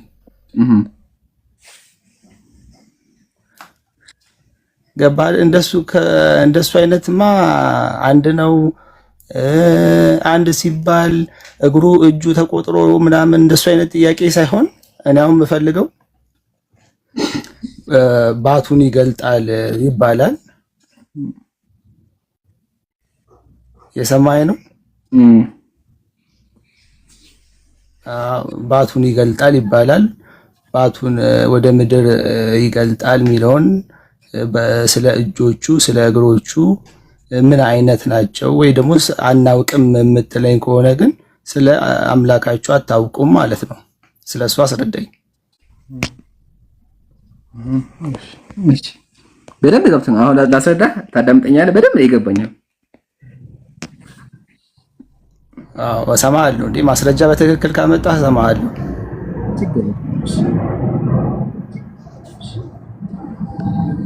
እሺ ምታጋዳም ይገርምሃል። ወደዚህ ሰዓት ምን የሚያጋገኘው መሰለህ? እንደዚህ ይላል። አዳምጠኝማ። አውዙ ቢላሂ ሚነሽ ሸይጣኒ ረጂም። አልጠየቅኩም። ራስህን ችለህ አስረዳኝ። አስረዳለሁ። ችግር የለም አስረዳለሁ። አልጠየቅኩም። ራስህን ችለህ አብረህ። እሺ በራስህን ችለህ አብረህ። ምን ይላል መሰለህ? ከዚህ ጋር ሳነበው ምን የሚላል መሰለህ? በአዳም ላይ ያለው መልክ ሁሉ በአብ ወልድ መንፈስ ቅዱስ ላይ አለ። ጆሮ ቢሆን፣ አይን ቢሆን፣ ከንፈር ቢሆን፣ እጅ እግሮች ቢሆኑ፣ አፍንጫ ቢሆን፣ ብብትም ቢሆን እግዚአብሔር ሙሉ አካል አለው ይላል። ይሄን አየሁኝና በዛው የቤት ስራ እንድትይዘው ነው። የቤት ስራ ያዘውና እግዚአብሔር ብብት አለው ሲባል የእግዚአብሔር ብብት ምን አይነት ብብት ነው? ጸጉር ያለው ብብት ወይ ጸጉር የሌለው ብብት? ቃል በቃል ብብቶች ይላል። ያም ሁለት ብብት ነው ያለው። ጥያቄያችን የእግዚአብሔር ብብት በግራ በቀኝ ነው። ጸጉር አለ ወይስ የለውም? በኋላ ታስረዳኛለህ አንተ ማለት ነው። ወደ እኔ ስመጣ ደግሞ አምላኬ ማን ነው መሰለህ? አምላካችን ቁርአን ላይ ምን አለ? ቁል ሁወላሁ አሐድ፣ በል እርሱ አላህ አንድ ነው። አላህ የሁሉ መጠጊያ ነው። አልወለደም አልተወለደም። አምላኬ የሁሉ መጠጊያ ነው። አልወለደም አልተወለደም። ይህ አምላክ ደግሞ ነቢያትን ሲልክ የነበረ ነው። ነቢያትን በወላካቸው አነኒ ላኢላህ ከኔ ውጭ አምላክ የለምና እኔን ተገዙኛ ነቢያትን ላከ። እሺ ምሳሌ አምላካችን ቁርአን ላይ ምን አለ? አላህም አለ ሁለት አማልክትን አትያዙ፣ እርሱ አላህ አንድ ብቻ ነው፣ እኔንም ፍሩኝ ብሎ አምላካችን ተናገረ። ይሄ ነው የኔ አምላክ። እሺ አምላክ ምን አይነት ነው? ደግሞ አምላክን ያየው የለም። ኦኬ አምላካችን ቁርአን ላይ ምን አለ? ላ ቱድሪኩሁ አልአብሳር፣ አይኖች አያዩትም አለ። ስለዚህ አምላኬ አምሳያም የለውም፣ ሰውም ደግሞ አይቶት አያውቅም። ስለዚህ ያላየሁትን ነገር ልነግርህ አልችልም። አንተም አምላክን አላየህም። አክቹአሊ አንተ ስዕል አለህ ቢያንስ አንተ አምላክን ስለሆነ ያው ሽማግሌ አድርገህ አርፈሃል። አንተ ያው ሽማግሌ አድርገህ አልፈሃል። እኔ ግን አምላኬን አላየሁም። ስለዚህ አምላኬ እንደዚህ አልናገርም። አንተ ግን ያው ከእንደ ፎቶ አለ ፕሮፋይልም አድርገዋል። አሁን ላተልቅህና ነው ፕሮፋይል ያደረግከው አንተ ምንድነው? አምላክ ታቅፎ ነው ያደረግከው። የአምላክ ፎቶ አለ ህፃን እያለ ማለት ነው። አድጎም አለ ሽማግሌ ሆኖ። እኔ ግን አምላኬን አልስለውም። አምላኬ አይሳለም። እሺ አምላክ ያየው የለም ለይተ ከሚስሊሂ ሸይ፣ እሱ ነው የሚመስለው ምንም ነገር የለም። አንተ ግን እናት ያቀፈችውና እዚህ ጋር ደግሞ ነው የከፈኩልህ አንድ ሽማግሌ ነው። ይሄ አንተ ነው። እኔ ግን አምላኬ እንደዛ አልስለው። ስለዚህ ያልታየን አካል ላየው የማልችለውን አካል ግለጽልኝ አይባልም። ነገር ግን አምላካችን ነቢያቱን ልኮ ስለራሱ አስተዋውቋል። ከአዳም ጀምሮ እና አብርሃምን እነ ነብዩን ኢየሱስን ልኮ ምን አለ? እኔ አምላክ ነኝ ብሎ ራሱን ገልጾላቸዋል ማለት ነው። አሁን በደንብ ገብቷል ብዬ አስባለሁ። በደንብ ገብቷል። እስኪ ሚውት አንሳና ደግሞ እቺ እግዚአብሔር ብብት አለው ይላልና ብብቱ ምን አይነት የምትለውን እስቲ አንድ ሁለት ነገር ትለኛለህ ኢንሻአላህ። ፒዲኤፍ እዚህ ጋር እግዚአብሔር ብብት አለው ይላልና ብብቱ ምን አይነት ነው ታውቀዋለህ? አልመለስክልኝም ኢምራን። ሚውት አድርገኸኝ አልመለስክልኝም። አይሆን ነገር ስቀባጥር ነበረ። እሺ ወላሂ ምን አንተ ተረድቻለሁ ብለሃል። ወላሂ እኔም ሁሉ ብለሃል። እኔ ምን አንተ መለሰ ከአንተ በላይ አሁን የጠቀስከውን ጥቅስ ከአንተ በላይ አውቀዋለሁ። አሁን ስትጠቅስ የነበረውን ጥቅስ ከአንተ በላይ አውቀዋለሁ እና የትኛውን ጥቅስ የጠየቅኩ የነበረው አንዴ የትኛውን ጥቅስ የምትጠቀመው? አይ ነገር የትኛው ጥቅስ የምትጠቀመው? ኧረ ጥያቄ ለማስጨረስ የትኛውን ጥቅስ የምትጠቀመው? ሰው ለማስደሰት ነው ወይስ እውነት ጥያቄ መመለስ ፈልገህ? አንዴ ቆይ አሚት አድርጌሃለሁ። የትኛውን ጥቅስ የምትጠቀመው? አሁን የጠቀስካቸውን ጥቅሶች በሙሉ አውቃቸዋለሁ። ከዚህ በፊትም ተመልሶልኛል። እኔ አሁን አንተ ጋር አዲስ የተለየ መልስ ነበር የጠበቁ። የትኛው ምሳሌሽ? እኔ የጠየቅኩ ጥያቄ መጀመሪያ መረዳት ትችላለህ? በቃ ቶቶ አይ ለምሳሌ እንደዛ ያልኩ ካንተ ብለህ ታውቀዋለህ ሳይሆን አትዋሽ። በቃ ሌላ ጊዜ አትዋሽ። ካንተ ብለህ ታውቀዋለህ አታውቀውም። ጭራሽ ቁርአንም አታውቅም፣ ክርስትናንም አታውቅም። አሁን ቀጥል። መረዳት ትችላለህ? ቀጥል ነው ወይስ ሰበብ ፈልገህ ልታስወግደኝ ነው? ኧረ አታስብኝ፣ አላወርድም። ቀጥል። ያው በጣም ጥሩ ካላወረድኩ የጠየቅኩ ጥቅስ ወዲህ አንተ የመለስከው ወዲያ ነው። ገባህ?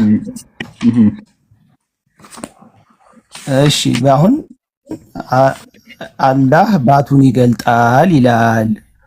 ባቱን ሲገልጥ ምን ማለት ነው? አይደለ እንዴ? ሱራ 42 ላይ አለ ይሄ ጥቅስ። ገባህ? ባቱን ይገልጣል ይላል። ስለዚህ አላህ እጆች አሉኝ ይላል፣ እግሮች አሉኝ ይላል። ስለዚህ እግሮቹ ምን አይነት ናቸው? ስለ እግሮቹ አስረዳኝ። ባቱን እንዴት ነው የሚገልጠው? ስለሱ አስረዳኝ ያልኩህ። አንተ አምላካችን አንድ ነው አይወልድም ምናምን አልጠየቅኩህም።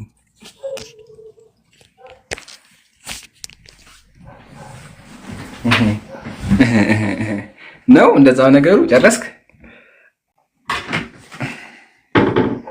አው ስንጨርስ ከፈለክ ደግሞ የኔን ጥንቅቅ አድርጌ አስረዳሃለሁ። አሁን ወደ አንተን ጠይቁን ብለሃል፣ ጠይቄሃለሁ፣ መልስ። እሺ አንዴ እዚህ የሆነ ነገር ይዤ ነው። እሺ ልመልስ።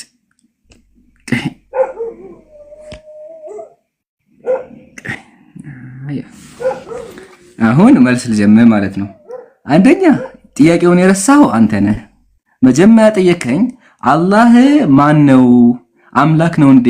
ንገረኝ ነበር ያልከው አይደለ? ስለዚህ የጠየቀውን ጥያቄ ምን አድርገዋል? ረስተኸዋል። አንደኛ። ሁለተኛ ደግሞ ቁርአን አውቃለሁ አልክ፣ ስጠይቅ ግን ስሙን እንኳን አታውቀውም፣ እየዋሸ ነበር። ጭራሽ የሰማህ ቀስ ትናገራለህ። ሶስተኛ ቅድም ጠይቄህ ነበረ። ምሳሌ እዚህ መጽሐፍ ለምን ይላል እግዚአብሔር ብብት አለው ይላል። ያው ብብቶች አሉት ይላልና ብብቱ ምን አይነት ነው ጠይቄሃለሁ። እሱ አልመለስከውም። ልጨምርልህ። ምሳሌ እዚህ መጽሐፍ ላይ ደግሞ ምን የሚል አለ መሰለህ? ያው እንድትይዘው እሺ፣ ስም ላይ እመልስልካለሁ እንድትይዘው። ግን ምሳሌ እዚህ መጽሐፍ ላይ ምን ይላል? እግዚአብሔር ከርስ አለው ይላል። ያው ከርስ አለው እግዚአብሔር ይላል እና የእግዚአብሔር ከርስ ምን አይነት ነው? ያው መጽሐፉን ከፍቼዋለሁ። እግዚአብሔር ከርስ አለው ይላል። ከርሱን አስረዳኝ ፒዲኤፍ። የእግዚአብሔር ከርስ ምን አይነት ነው? አሁን ይሄን ካልን ወደ እስልምና ስንመጣ እኛ ሙስሊሞች በእነዚህ መንገድ አናምንም። የምናምነው ምንድነው? እኛ ሙስሊሞች አምላካችን የነገረን እናምናለን። ምሳሌ አምላካችን ቁርአን ላይ ምን አለ? ለማ خلقቱ በየደየ አዳምን በእጆቼ ፈጥሬዋለሁ አለ። ስለዚህ አምላካችን አዳምን በእጁ እንደፈጠረው እናምናለን። ምን አይነት እጆች ናቸው? አናቅም፣ አልተነገረንማ። ስለዚህ ባልተነገረን ነገር አንገባም። ግን ለልቅና በሚገባ መንገድ ለሃያነት በሚገባ መንገድ የተባረኩ እጆች እንዳሉት እናምናለን። ይሄ እምነታችን ነው። እንዴት አገኘ? አምላክን አልቻለቅም። አምላክን ያየው ስለሌለ አልናገርም። ግን አንተ ግን ሜቢ እንደማስበው ከሆነ ፒዲኤፍ ማለት ነው አንተ አምላክህን እዚህ ጋር ስለኸዋለ የአምላክ ፎቶ አላችሁ፣ የአምላክ ፎቶ አለ። ስለዚህ የአምላክ ፎቶ ካላችሁ ሜቢ የአምላክ ጸጉር እንደዛ አይነት ነው ማለት ነው። ጸጉሩ ግን አክቹዋሊ እንደዛ ይላል መሰለኝ። ቆይማ እንዴ እዚህ ጋር እንደዚህ ምን ነገር አንብቤያለሁ መሰለኝ። ቆይ ደውማ ቼክ ላድርገው። ቼክ እናድርገው አይደለ ጀማ? ቼክ ስናደርገው እዚህ ጋር ምን የሚል ነገር አለ? ቆይ አንዴ በማስረጃ እንዲሆንላችሁ ማለት ነው። የት ነበር? አይዋ ያው እዚህ ምን ይላል? ቅዱስ ቅዱስ ቅዱስ እግዚአብሔር ኃያልና የሚያስፈራ አይኑ እንደ ቅዱስ የሚያድ እሱ አንድ ቅዱስ ነው። ቅዱስ ቅዱስ እግዚአብሔር የራስ ጸጉሩ እንደ በረድ የነጻ ነው። የራስ ጸጉሩ እግዚአብሔር ነጭ ጸጉር አለው ይላል። እግዚአብሔር ነጭ ጸጉር አለው ይላል። ስለዚህ አንተ አምላክ ጸጉሩ ነጭ ነው። እኔ ግን አምላኬ እንደዚህ ነጋለው ብዬ አላምንም። እሺ ፒዲኤፍ አላምንም። ነገር ግን እጆች አሉኝ ስላለ እጆች የሚለውን እሱን ብቻ እጆች የሚለውን ብቻ እኔ ኢምራን አምናለሁ። ግን አሁን እባክህ በጣም ግራ የገባ ነገር ሙስሊሞች ምንድነው እግዚአብሔር ከርስ አለውና ከርሱ ምን አይነት ነው? እዚህ ጋር ደግሞ ብብቶች ይላል። የእግዚአብሔር ብብት ምን አይነት ነው? ሁለተኛ ሶስተኛ ጸጉሩ ነጭ ነው። ጸጉሩ ምን አይነት ነው? እቺ እንደው መካት እስኪ አንዴ ጫማም አለ። ጫማ ላይ ቆይ እመጣልሃለሁ። እስኪ አሁን ደግሞ ያወራ ፒዲኤፍ አውራ እንጂ ምን ነው ዝም አልክ? ፒዲኤፍ አለ እንዴ? ማን ነው ሚውት አድርጎ ማን ነው የሚያስቀምጠኝ? ኦ ሚውት ነበር እንዴ? ሰው አድርጎ የሚያስቀምጠኝ? ተው በቃ ተው፣ አታርጎ ተው። አያረጉ ነው እንዴ? ቀጥልሽ። ስለዚህ አያረጉ። ኦኬ እኔ በጣም ስስቅ ነበር። ከምር በቀደም ሚውት ባታደርጉ ይኖር ስስቅ ነበር። ምን አለ አናቀውም አለ። ስለዚህ የትኛው ቆይ አንድ ፒዲኤፍ አታውቁትም? ቀይ ቪዲዮ ያሳቀኝ የትኛው ነው ግን ባለ እኔ ወላሂ ያሳቀኝ የትኛው ነው? ይሄን ያሳቀኝ ከሁሉ ወላሂ ያሳቀኝ ይሄ አይደል? በፍጹም ወላሂ እኔ የምጠይቀው ሌላ ያሳቀኝ ማለት ነው። ቪዲዮ እኮ ያሳቀኝ ወላሂ ያሳቀኝ። ብብቶች እኮ ነው የሚለው አንተ እግዚአብሔር ብብታል ሚውት አታርጉ። የመናገር መብት ይሄ እንዴት ነው? የእግዚአብሔር ብብት እንዳላችሁ ደግሞ እኮ ጠይቁን ብላችሁ አስገብታችኋል። ኮንፊደንስ እንዳላችሁ ሰው ጠይቁ። ያው እየመለስን ነው። ከዛ ስንገባ ደግሞ ምን አላችሁን? ያው እየመለስን ነው። ቆይ አንድ ጊዜ አልጨረስንም። ቆይ ወደ መጽሐፍ ቅዱስ እንመጣለን ጊዜ ከሰጣችሁ። ስለዚህ ስለ እግሮቹና እጆቹ አታውቁም ማለት ነው። ምኑን የማናውቀው? በማየት ከሆነ በማየት አናውቅም። የአይን እይታ አናውቅም። አይተናል እኮ ብሬናጭም የለም። አሁን ለምሳሌ ከፊት ለፊቴ ድመት አለች። አላህ እግር ከድመቷ ጋር ሊመሳሰል ይችላል? እግዚአብሔር ከሆነ ሜቢ አው አላቅም፣ ግን አምላካችን ከፍጥሩ ጋር አይመሳሰልም። አላህ ነው ያልኩ አለ። አላህ ፍጡራን አይመስልም። ድመት ፍጡር ናት፣ ኢየሱስ ፍጡር ነው አይመስልም። አምላክ ፍጡራን አይመስልም እኮ። እሺ ምንድን ነው የሚመስለው? ምንድን ነው የሚመስለው? አናቅም፣ አልተነገረንም። እሱ ነው የሚመስለው ለማከባለ አላየነውም። አምላክ ይሄ እንደመሰለህ ቪዲዮ አናቅም። እኛ እኮ እናቃለን እኮ ብለናል እንዴ? እናቃለን ብለናል እንዴ? ሲጀመረኛ አታውቁም። ስለዚህ የአይኔ ጌታ እናቅም፣ አምላካችሁ አታውቁም። አይገናኝም። ሙሉ አለማወቅና ይሄ ድድብና ነው። ድድብና እንደ መሰለህ ኢልመ ሩእያ የሚባል ነገር አለ። የማየት ማወቅ የሚባል ነገር አለ። አላህን የሚል ማንን ነው የምታመልኩት? አላህን የምናመልክ ማንን ነው አታውቁትም እኮ ታዲያ አናውቀውም አልከኝ። አላየነውም። የማየት ጌታ ከሆነ አናውቅም። በማየት ከሆነ አናውቅም እንዴ? ማየትም አይጠበቅብንም። ለማምለክም አይጠበቅብንም። በደንብ እባካችሁ አይጠበቅብንም። ወላሂ አይጠበቅብንም። ቆይ አንዴ እንደዚህ ላገና ደግሞ ላወራ ደግሞ ይሄ ያ ጀማ ወላሂ ድድብና ነው። በዚህ ሐሳብ ከሄድን እግዚአብሔር አብን ያየው የለም። ስለዚህ ያላየውን አምላክ የምታመልከው ማለት ነው። ድድብና እኮ ጀማኛ ሙስሊም አምላክን አይተናበል እናውቃለን እንዴ? ምን አይነት እንትን ነው? ሙስሊም እንደዛ ብሎ ይመቀለ ባላ ሙስሊሞች ኮሜንት ጻፉ። አላህን እናውቀዋለን አይተን እናውቃለን ብለን እናውቃለን? አናውቅም። በእስልምና ሁለት እውቀቶች አሉ። ኢልመ ሩእያ አለ። አምላክን በማየት ማወቅ ነው። አምላክን የምናየው የውመል ቂያማ ነው። ነብዩ ኢነኩም ሰተረውና ረበኩም የውመል ቂያማ አምላክን ታዩታላችሁ። መቼ? ትንሳኤ ቀን ወደፊት ነው። አሁን አምላክን ያየ የለም። በደንብ አዳምጥ፣ በደንብ ጆሮ ይግባ። አምላክን ያየ አሁን የለም። ለማምለክም ማየት አይጠበቅብንም።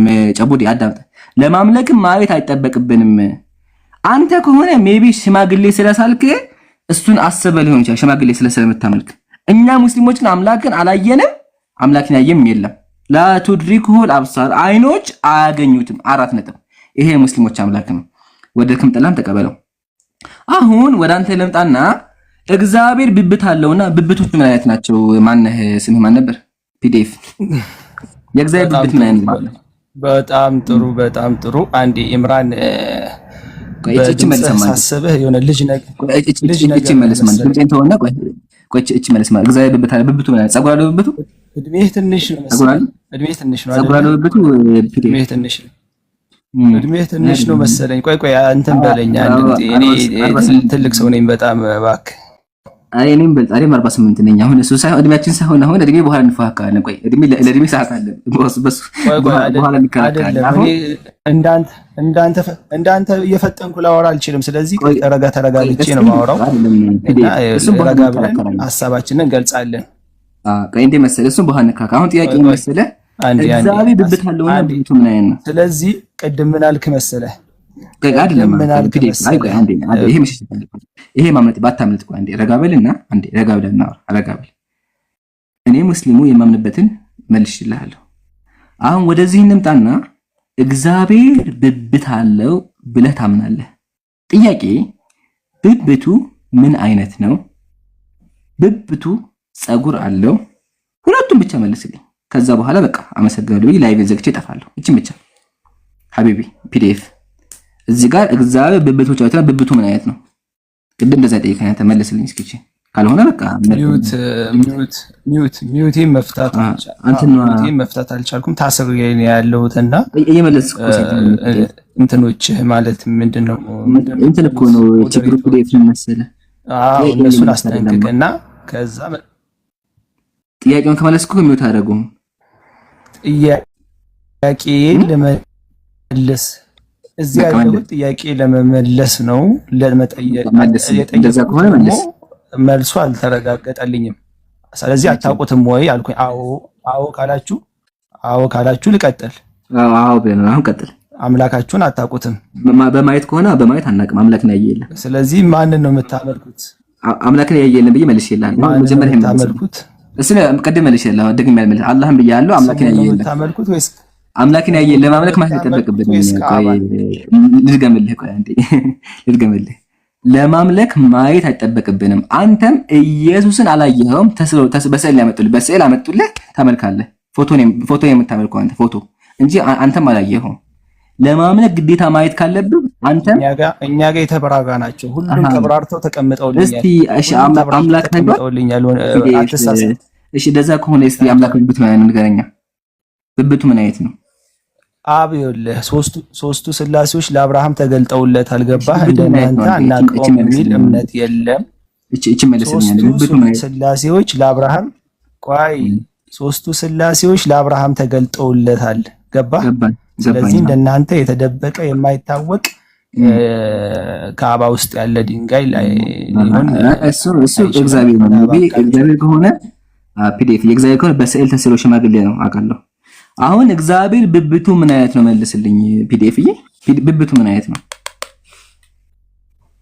ኦኬ ከምን እንዳመጣኸው ዝም ብለህ ብብት የሚል ጽሑፍ እያሳየህን ያለው ምንም እንደሆነ መጽሐፈ ሚያድ ዘወርሃ ግንቦት አይ ዶንት ኖ የመጽሐፍ እኔ መጽሐፈ ሚላድ አላውቀውም። እስኪ አንብበው። እሺ አታውቀውም። የማታውቀውን የምታመጣው የማታውቀውን የምታመጣው መጽሐፍ ቅዱስ ፒዲኤፍ የማታውቀውን የምታመጣ ብብት የሚለውን አምጣልህ ከመጽሐፍ ቅዱስ አምጣ። ብብት የሚለውን አይደለም ከመጽሐፍ ቅዱስ የተብራራ ሳይሆን ፒዲኤፍ አምላክን እንኳን ተማታውቀውም ፒዲኤፍ አላውቀውም አልከኝ ወገኔ። የዚያ ብብት አለው እግዚአብሔር አታውቅም ብብት እንዳለው ታዝናለህ። ለምንድን ነው እስቲ አንብበው። እስቲ አንብበው። ነብያቶች በደንብ አብራርተውልኛል። ያዩት ነብያቶች ለኔ በደንብ አድርገው አብራርተውልኛል እና ከታችም ውጣ እያሉኝ ነው። ከዚህ አትመጣም። እግዚአብሔር ነብያት ታዩት ማለት ነው። እግዚአብሔር ነብያት ምን ያሉ መሰለህ? እግዚአብሔር ቀሚስ ለብሶ ተቀምጠው ይላሉ። እሱን ታምናለህ? ትንቢተ ኢሳይያስ ላይ እግዚአብሔር ቀሚስ ለብሶ እዚህ ጋር አንብባት አንዴ የምትሎችን እስኪ አንብባት ማንዴች። ያው ነቢያቶች አይተዋል ብለሃልና እግዚአብሔር ያዩት ነቢያት እግዚአብሔር ቀሚስ ለብሷል ይላሉና ቀሚሱ ምን አይነት ነው? ውስጥ በቃ ብብቱን አትመልሰውም፣ አታውቀውም። ግን እቺን መልሳት እንደዚህ ጋር እግዚአብሔር ቀሚስ ለብሷል ይላልና የእግዚአብሔር ቀሚስ ምን አይነት ነው? ትንቢተ ኢሳይያስ ማስረጃውን ከየት አመጣህ? ትንቢተ ኢሳይያስ መጽሐፍ ኢሳይያስ ምዕራፍ 6 ቁጥር 1 ትንቢተ ኢሳይያስ ምዕራፍ 6 ቁጥር 11 እሺ ቁጥር 1 ከመጀመሪያው ጀምሮ አንብበው። ያው ከመጀመሪያው ጀምሮ እስኪ አንብበው። ከመጀመሪያው ጀምሮ ያው ከመጀመሪያ 6 ቀጥል አይደለም ታረም እንደዚህ አይደለም ብለህ ተማር። መጽሐፍን ትማራለህ እንደዚህ ሰማችሁ አይደለም ብሎ ድጋሚ አስተካክል ተማር። ሊቀጥል ከመጀመሪያ ጀምሮ ያው ከመጀመሪያ ቁጥር 6 ያው መጀመሪያው እዚህ ጋር መጀመሪያው እንደዚህ ንጉስ ኦዚያ ቁጥር 6 ትጀምራለህ። ቁጥር 1 አንተ ይሄ ምዕራፍ 6 ትጀምራለህ። ቁጥር ይሄ ምዕራፍ 6 ነው። ከምዕራፍ 1 ጀምር። ከምዕራፍ 1 ጀምር። ይሄ በሙላም ከዚህ ልጀምር። እነዚህ በሙላም ግዴታ ነው። አዎ እንደዛ ከሆነ ሂደህ ተኝተህ አንብብ። ሀቢ ተኝተህ ማታ አንብብ። እሺ እንቅልፍ ይወስድሃል በዛው ደክመዋል። አሁንም ይሄን ላንብብልህ ማለት ፈርተህ ሆነው ያጀማ ያያቸው አይደለ? የክርስትና ድድብና ይሄ ነው። ይሄን በሙሉ አንብብልኝ ከዛ በኋላ ይገባሃል ይላል። ደደፍ ለቃሉ ይቅርታ ግን ያ መጽሐፉ ነው ያለ። እሺ ንጉስ ኦዚያን በሞተበት ዓመት እግዚአብሔርን ከፍ ባለና በተከበረ ዙፋን ላይ አየሁት።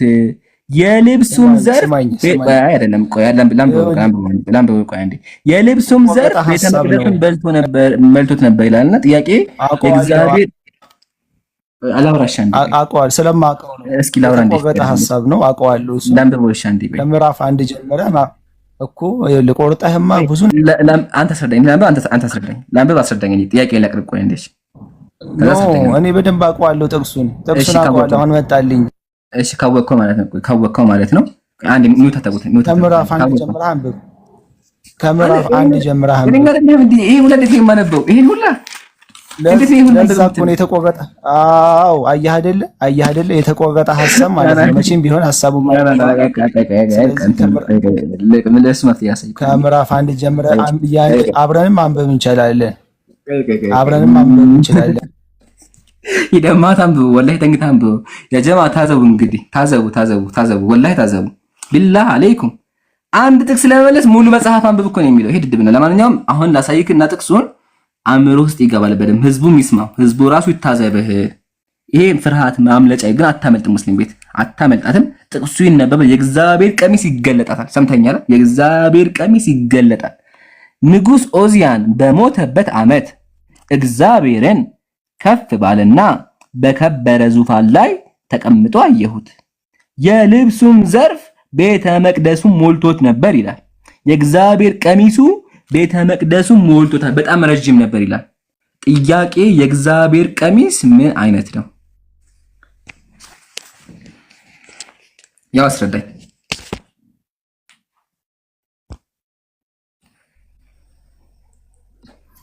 ኦኬ፣ አንደኛ ደረጃ በቤትህ ላይ የይምሰል ነው እንጂ ምንም አይነት ነፃነት የለም። ለክርስቲያን የሚሆን ሚውት እየተደረገ በእናንተ ፍቃድ ነው እያነሳው ያለሁት። ሚውት አድርጎ ቆልፎ ማስቀመጥ ወላሂ ነው እንደዛ እኮ መሰለኝ። አሁን እንደ መሰለ ቪዲዮ የእግዚአብሔር ቀሚስ አልመለስከውማ። የእግዚአብሔር ቀሚስ ምን አይነት ነው? መልስ። የተቆራረጠ ሐሳብ ነው ይዘህ የመጣው ወንድም። አንተ ቀጥል አስረዳኝ። አንተ ቀጥል አስረዳኝ። እኩል የእውቀት ችግር አስተምረኝ። ቀጥል አስረዳኝ። አንጸባራቂ ማያንጸባረቅልኝ ነው ያለው እና አንተ አስረዳኝ። ጀምሮ ማንበብ ትችላለህ። አንተ አስረዳኝ። ጀምሮ አንተ አንብብ። የመጽሐፍ አንተ አንብብ። አብረን ማንበብ እንችላለን። እሺ አንብብልኝ። በደንብ ግልጽ ይላል። እኔ ማስረዳት አይጠበቅብኝም። እሺ አንተ አንብብልኝ። መጽሐፍ አንተ ታሪኩን ጀምረን አብረን ማንበብ እንችላለን። እሺ አንተ አንብብልኝ። ልክፈትልህ። አንተ አንብብ። አብረን ማንበብ እንችላለን። እባክህን አብረን ማንበብ እንችላለን። አንብበው። ያው ተከፍቶልህ አንብብ። ከቁጥር ስንት ላድርግልህ? እንችላለን። ከቁጥር ስንት ላድርግልህ? ከምዕራፍ 1 ጀምረህ አንብበው። የተቆራረጠ ሐሳብ ሳይሆን ከምዕራፍ 1 ጀምሮ አንብበው። እሺ ያው ከፍቼዋለሁ። አንብብልኝ። አሁን አንብበው እከተላለሁ ማለት ነው። አንተ አንብብ። አንተ መጽሐፍ አንተ አንብብ አስረዳ። ለምን የቅድሙ ለማንበብ ለምን ቸኮል? ካሁን ይሄ ለምን ፈራህ? መጽሐፍ አንተ ነው እኮ ለምን ፈራህ እንዴ? የቅድሙን ስታነብ መጽሐፉን ገዝተህ አንተ ጥያቄ ነበር ያቀረብኩት። እኔ ቅድም ጥያቄ ነበር። አንተን አንብብ አልከኝ። የተቆረጠ ሐሳብ ነው ይኸውልህ። አሁን ለምሳሌ ስለዚህ አንተ ሙሉ አንብብ አስረዳኛ። ቁርአን ውስጥ አንተ ሙሉ አንብብ እኔ እንዲህ አይነት ብዙ ጥያቄ ላመጣልህ እችላለሁ እንደዚህ እየቆራረጥኩኝ። ግን አንተ ከመጀመሪያው ጀምረህ ተነስተህ ብታነብ ያው እኔ ከመጀመሪያው ጀምሬ ያው ቁጥር 6 አንብቤ አስረድቼሃለሁ። አሁን ደግሞ አንተ ምን ታደርጋለህ? ቁጥር 6 አንብብ አስረዳ። ከምዕራፍ 6 ከምዕራፍ ቁጥር 1 ቁጥር 1 ነው። ቁጥር 1 ያው ቁጥሮት ይጋለ ቁጥር 1 ጀምረህ አንብብ። ጎበዝ አንተ መጽሐፍ ካንተ ነው። መጽሐፍ ካንተ ቀጥል። መጽሐፍ ካንተ ነው። አስረዳ። ያው ከፍቼልሃለሁ። አንብብ። ከፍቼልሃለሁ። መልካም ቀጥል። ችግር የለም። ከቁጥር 1 ጀምሮ አንብብ። ምዕራፍ 1 ቁጥር 1 ቀጥል። እኔ እከተልሃለሁ። ሂድ። ማንበብ ከበደ መጽሐፍን ተጸየፍከው በአላህ። ይሄን ያክል መጽሐፍ ቅዱስን ትጸየፋለህ በአላህ። ይሄን ያክል ምን ቢያደርግ ነው የምትጸየፈው? እንደዚህ የእግዚአብሔርን ቃል ልጅነት ነው ልበል? ልጅነት አይደለም። ከበደ እኮ ማንበብ ፒዲኤፍ ከበደ። የራስህን መጽሐፍ ልጅነት ነው ልለፈው ወይስ አብረን ማንበብ እንችላለን? አንብብ ከሆንክ ያው ከፍቻለሁ። አንብብ። ጆሮ አይሰማም። ያው ከፍቻለሁ። በጣም ጥሩ እከተልሃለሁ። እሺ ምን ይላል? ቀጥል። አንብብ። አይክበድህ። አንብብ ወይስ ማንበብ አትችልም? አንብበው። አልችልም። እሺ ቀጥል። ተምረናል። ቃል ችለን ማሻአላ ተምረናል። ያ ጀማዓተል ኸይር አያችኋ? ይሄ ነው በቃ። እኔ ከቁጥር 1 ጀምሬ አነበብኩኝ። ሳነብ አይደለም ከመጀመሪያው ጀምራለሁ። ይሄንማ ይሄንን ከዚህ ጀመርና ብብኔ የሚለኝ ስለ እግዚአብሔር ቀሚስ ለማስረዳት ያጀማ ስለ እግዚአብሔር ቀሚስ ለማስረዳት ከዚህ ጀምሬ ይሄን ሁላ አንብብ ይለኛል ቢቀርብኝ ቀሚሱን በዛው ይዘው ይሄድ ወላሂ ይዘው ይሄድ። እኔ ግን ገብተኛል አውቆ ሙሉ እያያዘና ስለገባ አንበብ ስለው ምንድነው ያለው? ማንበብ አልችልም ነው። ተምረናል፣ በቃ ተምረናል። አያችሁ መጽሐፍ ቅዱስን እንደዚህ ነው የሚጸየፉት እና አጂብ ነው። አሁን ቢላህ አለይኩም እናንተ አስሸማ አይደለም ይሁት ይሄን በሙሉ እርግጠኛ ነኝ ደግሞ ይሄን እንኳን ባነበው ጨርሰለኛ ይሄን በሙሉ እዚህ ድረስ አንብብ ነው የሚለኝ። ጨርሰህ አንብብና ይገባሃል ነው የሚለኝ። ይሄን በሙሉ አንብብ ነው የሚለኝ። ይሄን በሙሉ ልያችኋል እና ይዘህ ሄድ ነው። ዋናው ግን ያው እግዚአብሔር ቀሚስ አለው። ቀሚሱ ምን አይነት ነው? እዚህ ጋር ንጉስ ኦዚያን በሞተበት ዓመት እግዚአብሔርን ከፍ ባለና በከበረ ዙፋን ተቀምጦ አየሁት። የልብሱ ዘርፍ ቤተ መቅደሱ ሞልቶት ነበር። ምኑ የልብሱ ዘርፍ የእግዚአብሔር ቀሚስ ምን አይነት ነው? እሺ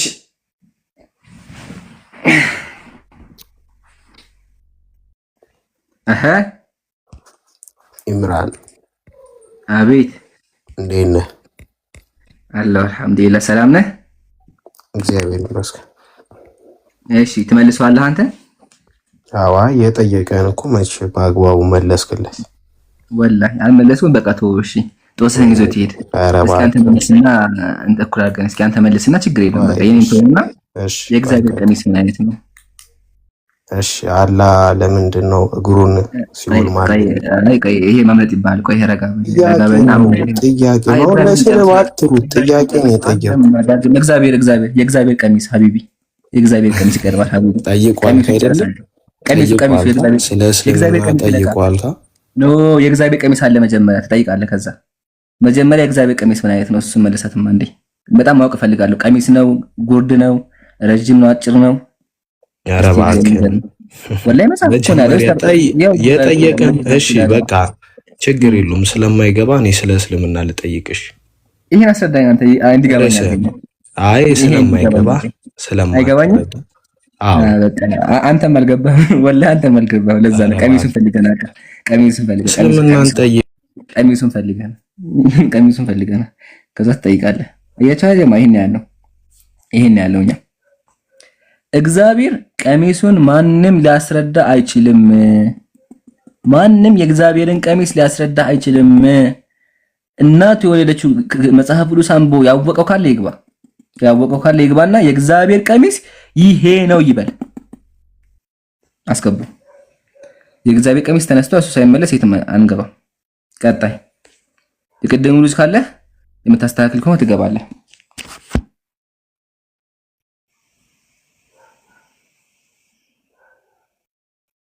ወይምሩ መኃልየ ምዕራፍ 5 ቁጥር 3 ላይ ያለው ቀሚሴን አወለኩ ካለው ጋር የሚመሳሰል ይሁን የእግዚአብሔር ቀሚስ ፕላስ ምን አይነት ቀሚስ ነው የሚለው ስናወራ በምንድን ነው ለብሶት ነው ምንድን ነው የሚለው ማስረዳት አለባቸው። ለምን ካላችሁኝ ቅድም ጥያቄ ስጠይቅ ምንድን ነው ያለው? አላህ እጆች አሉት ትላላችሁ። እጁ ምን አይነት ነው ካላስረዳችሁ በቃ አምላክን አታውቁትም አላህን አታውቁትም ነው የተባለው። ማሻአላህ እንደዛ ከሆነ እግዚአብሔር ብብት አለው፣ ቀሚስ አለው። ቀሚሱ ምን አይነት ነው? ብብቱ ምን አይነት ነው? ይሄ መመለስ መቻል አለበት። ካልተመለሰ አምላካችሁን አታውቁትም እናንተ ማለት በእናንተ መስፈርት። እኛ ማየት መስፈርት ነው አላለም። ያ ጀማ ማየት መስፈርት ነው ያለ የለም ጭራሽ ነው። እንደዛ ያለ ሙስሊም የለም። ግን በእነሱ መስፈርት ከሄድን የእግዚአብሔር ቀሚስ ያው ያ ጀማ የእግዚአብሔር ቀሚስ መመለስ መቻል አለበት። እሺ አኳማን ሰላም ብያለሁ። ሰላም አለይኩም። ወአለይኩም ሰላም ወራህመቱላህ። ሰላም ነው ኢምራን? አላህ አልሐምዱሊላህ።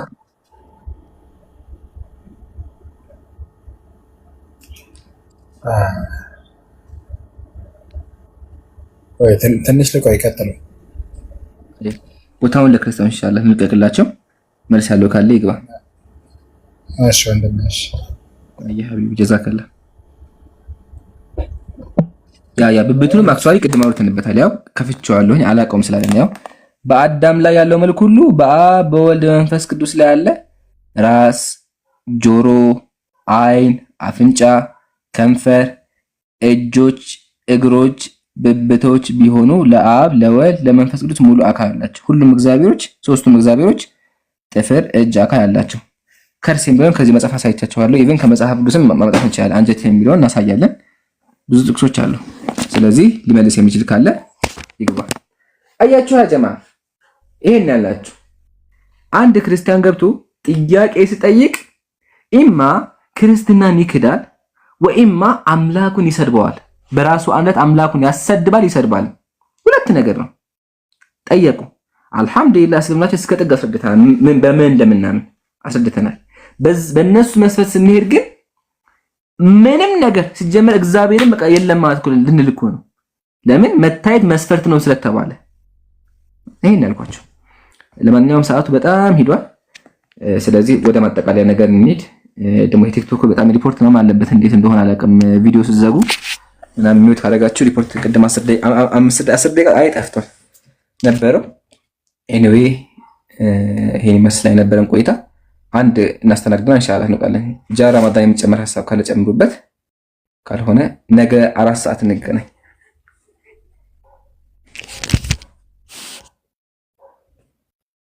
አሰላሙ አለይኩም። ወአለይኩም ሰላም ወራህመቱላህ። አይ ልክ ነህ። አሁን ለምሳሌ እንደዚህ የብብቱን እንትን አያውቁም። አሁን ብብቱ እንኳን ቢባል የገዛ አካሉ ነው አይደል? ያው የራሱ ነው ቢያመልኩትም ወይም ቢሉም የራሱ ነው ሊሉ ይችላል። ግን አሁን ጫማውን እንዴት ነው የሚያዩት? መቼም ጫማ የአንድ ነገር የራሱ አካል አይደለም፣ ተጨማሪ አካል ነው። ይመለካል አይመለክም ጫማ?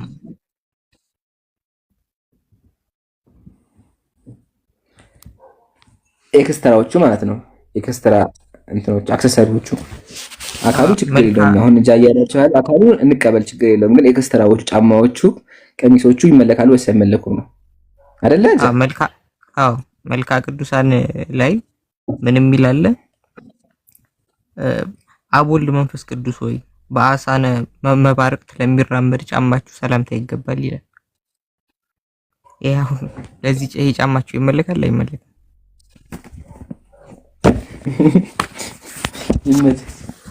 ኢቭን ሌላ አክሰሰሪ ቀሚስ አክሰሰሪ አይተናል። ቀሚስ እንትን ልብስ አለ፣ ጫማ አለ። ሌላ አክሰሰሪ ምንድን ነበር ባለ? ጫማ፣ ቀሚስ፣ ሌላ ምን አለ? አንድ የረሳው ነገር አለ። ፀጉር አለ። የፀጉር ላይ ግን የፀጉር መሸፈኛ እንግዲህ ካለ አናውቅም። ለማንኛውም ግን ገራሚ ጥያቄ ነው። እስኪ መልሱ። የራሱ ነው። ዊግ ቢሆን ነበር ሁለተኛ የሚሆነው። ዊግ አይደለም፣ ነጭ ነው። እስካሁን ብዙ ጥቁር ዊግ ነው የሚሆነው። ነጭ መሆኑ ኖርማል መሆኑን ያሳያል። እና የራሱ ነው የሚሆነው ፀጉር ቅጥያ አይደል? ጽሩየ ብርሃን የሚለው አይደለ? ጽሩየ ብርሃን ለሆኑት ነጭ ፀጉራችን የሚለው አይደለ ቃሉ? አዎ ነጭ ነው። ነጭ አለ፣ ነጭ አይኖርም አይደል? ማንሄር እሱስ ሁሉም የራሱ ነው ብዬ እኮ ነው። አይ እንደ ጫማው ቅጥያ ይሆን ብዬ ነው ፀጉሩ። እሱስ ያው ግን አለ መኖሩ አለ። ዋናው ግን የራሱ ነው በሚሆን እንያዝ። አሁን ግን ጃነሰው ሄደ። እሺ ጃነሰው ጥያቄ ምንድነው? የኔ ጥያቄ ነበረው ምን አይነት ነው ቀሚስ የሚል አይደለ? የጃ ደግሞ ጥያቄ ገራሚ ጥያቄ ነው። ቀሚሱ ይመለካል ወይስ አይመለክም? ጫማው ይመለካል ወይስ አይመለክም? ከተመለከ ጫማ አምላኪዎች ናቸው የሚል ነው። እስኪ አንድ የመለስ ካለ አንድ በተጻፈና መልሱለት፣ ካልሆነ ምጣ ማጠቃለያ ጨምርበት ሐሳብ ካለ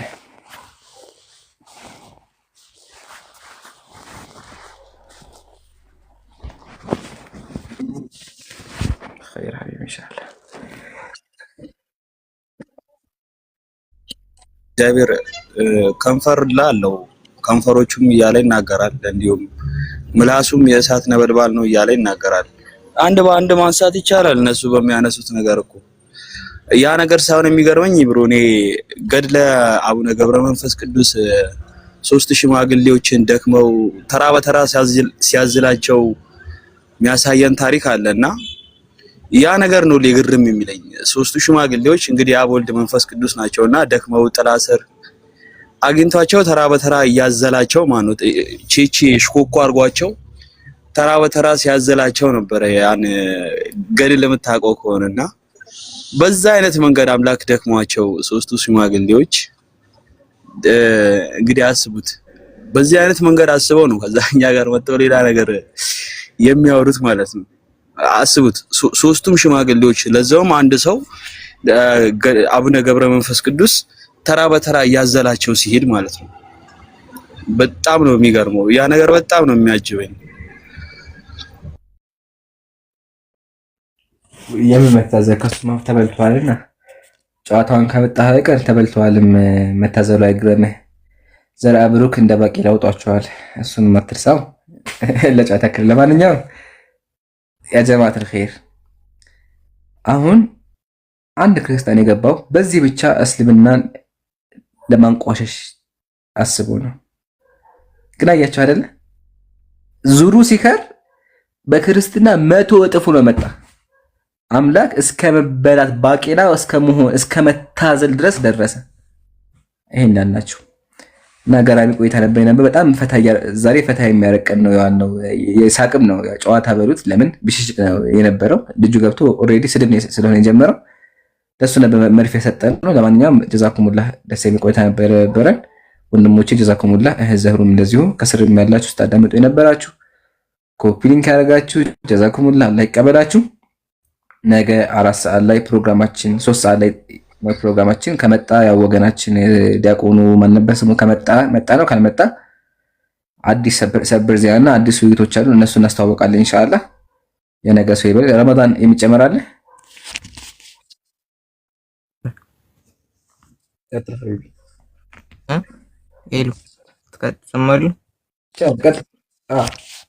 አሁን አይ እንትን ውይይት ምናምን ስትል እንትን ላይ መጽሐፍ ቅዱስ ላይ ኦሪት ዘዳግም ምዕራፍ 20 ላይ ስለ እንደዚህ እንዲያው በአዲስ ኪዳንም የኢየሱስ ወታደር ናችሁ ይላልና ስለ እንደዚህ ስለ ወታደሮች ሲናገር ግን ኦሪት ዘዳግም ምዕራፍ 20 ላይ ወይን ተክሎ ፍሬውን ያልበላ ሰው ቢኖር በሰልፍ እንዳይሞት ሌላም ሰው ፍሬውን እንዳይበላ ወደ ቤቱ ተመልሶ ይሂድ። ሚስት አጭቶ ያላገባ ሰው ቢኖር በሰልፍ እንዳይሞት ሌላ ሰው እንዳያገባት ወደ ቤቱ ተመልሶ ይሂድ ምናምን ይላልና እነዚህም መስፈርቶች ካላሟሉ ወልደው የሳሙናም ካልሆኑ ባይመጡ ባይ ያው ለመስዋዕት ስለሆነ ቢቀር ይሻላል ከዚህ መስፈርት አንፃር ብዬ ነው የማስበው። ተክለው የበሉ ካልሆኑ ወይ እንደዚህ ወልደው የሳሙናም ካልሆኑ ምክንያት መጽሐፍ ቅዱስም እንደዛ ነው የሚለው።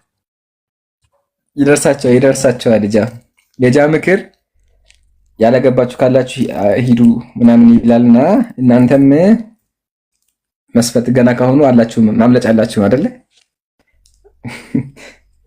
ግን ተው አይደለም ዛኔ ግን ተው አይደለም። ይሄ ነገር አሁን አይነገርም ማለት ላ እንደዚህ አይነት ነገር አሁን አይነሳም። አንተ ምን አስበህ ነው? ይሄን ሰምቶ ደግሞ በኋላ ወደ ኋላ ቢል ምን ልታደርግ ነው? ቢቀር የቀረሁት ላይቭ ላይ መጽሐፍ ቅዱስ አንብቦልኝ ነው ያላገባችሁ አትምጡ ስላለ ነው ቢለኝ ምን ላደርገው ነው? አንተን የምወቅስህ ተዘጋጅ። ህዝቡ አንተ ላይ ነው የሚነሳው። ማሪካ አርጉልኝ ነው ተጠያቂው ከቀረ አደንገጥ ለጫታ ክለ ምን ነው ዝም አልክ?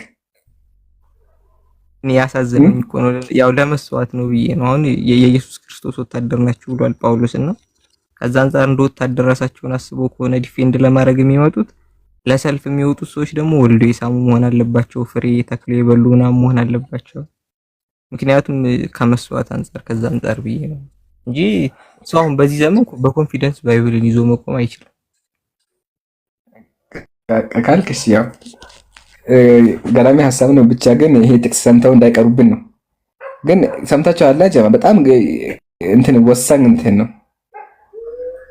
ማስጠንቀቂያም ነው፣ ለኛም ደግሞ እንትን ነው።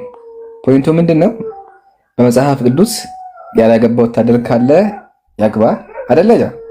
ያላገባ ካለ ሂዱ ያግባ ተብሏል። እና እነሱም ያላገቡ ከሆነ ማምለጫ ዘዴ ያላቸው ነው። ለምን? እነሱ ራሱ ወታደር ተብለዋል። ጳውሎስ እናንተ የኢየሱስ ወታደር ናችሁ ስላላቸው ማምለጫ አላቸው ነው። ትክክል ነኝ አይደለ? ሐሳቡን አግኝቼዋለሁ። ልክ ነው። ያው ሙሚን ለሰው ያዝናል ብዬ እኮ ልዘንላቸው ብዬ ቢሆንም አሁን ይሄ እኮ ለኛ መደበቅ ያለበት ጥቅስ ነው፣ መደበቅ ያለበት ጥቅስ ነው ብዬ አስባለሁ። ለምን ካልከኝ እንደዚህ አይነት ጥቅስ ካነበቡ ወደ ኋላ ቢሉብን አሁን መሀል ኦልሬዲ ቀጠሮ ይዘናል እኮ አንተ ቀጠሮ ይዘን ልንወያይ ብለን ይሄን ሰምተው ደግሞ ያዳምጣሉ፣ ወላሂ ያዳምጣሉ። እና ሰምተው ወደ ኋላ እንዳይሆኑ ለማንኛውም ግን ጀዛከላ ካሉ እንግዲህ በአንተ ነው ኃላፊነቱ፣ ትወጣዋለህ።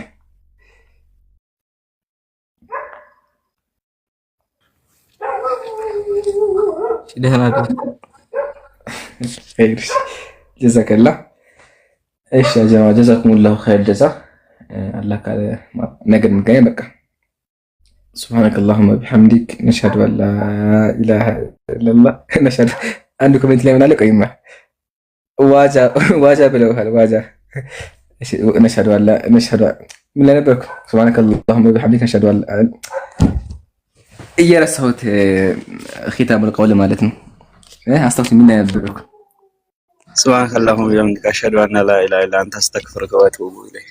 ጀዛከላ። ኮሜንት እያነበብኩ ሀሳብ ይሄደብኝ። ያለፈኝ ኮሜንት አለ ያልመለስኩ ኮሜንት ኡማሚን ጀዛኪላ። ወንድሜ ነው ጀዛከላ።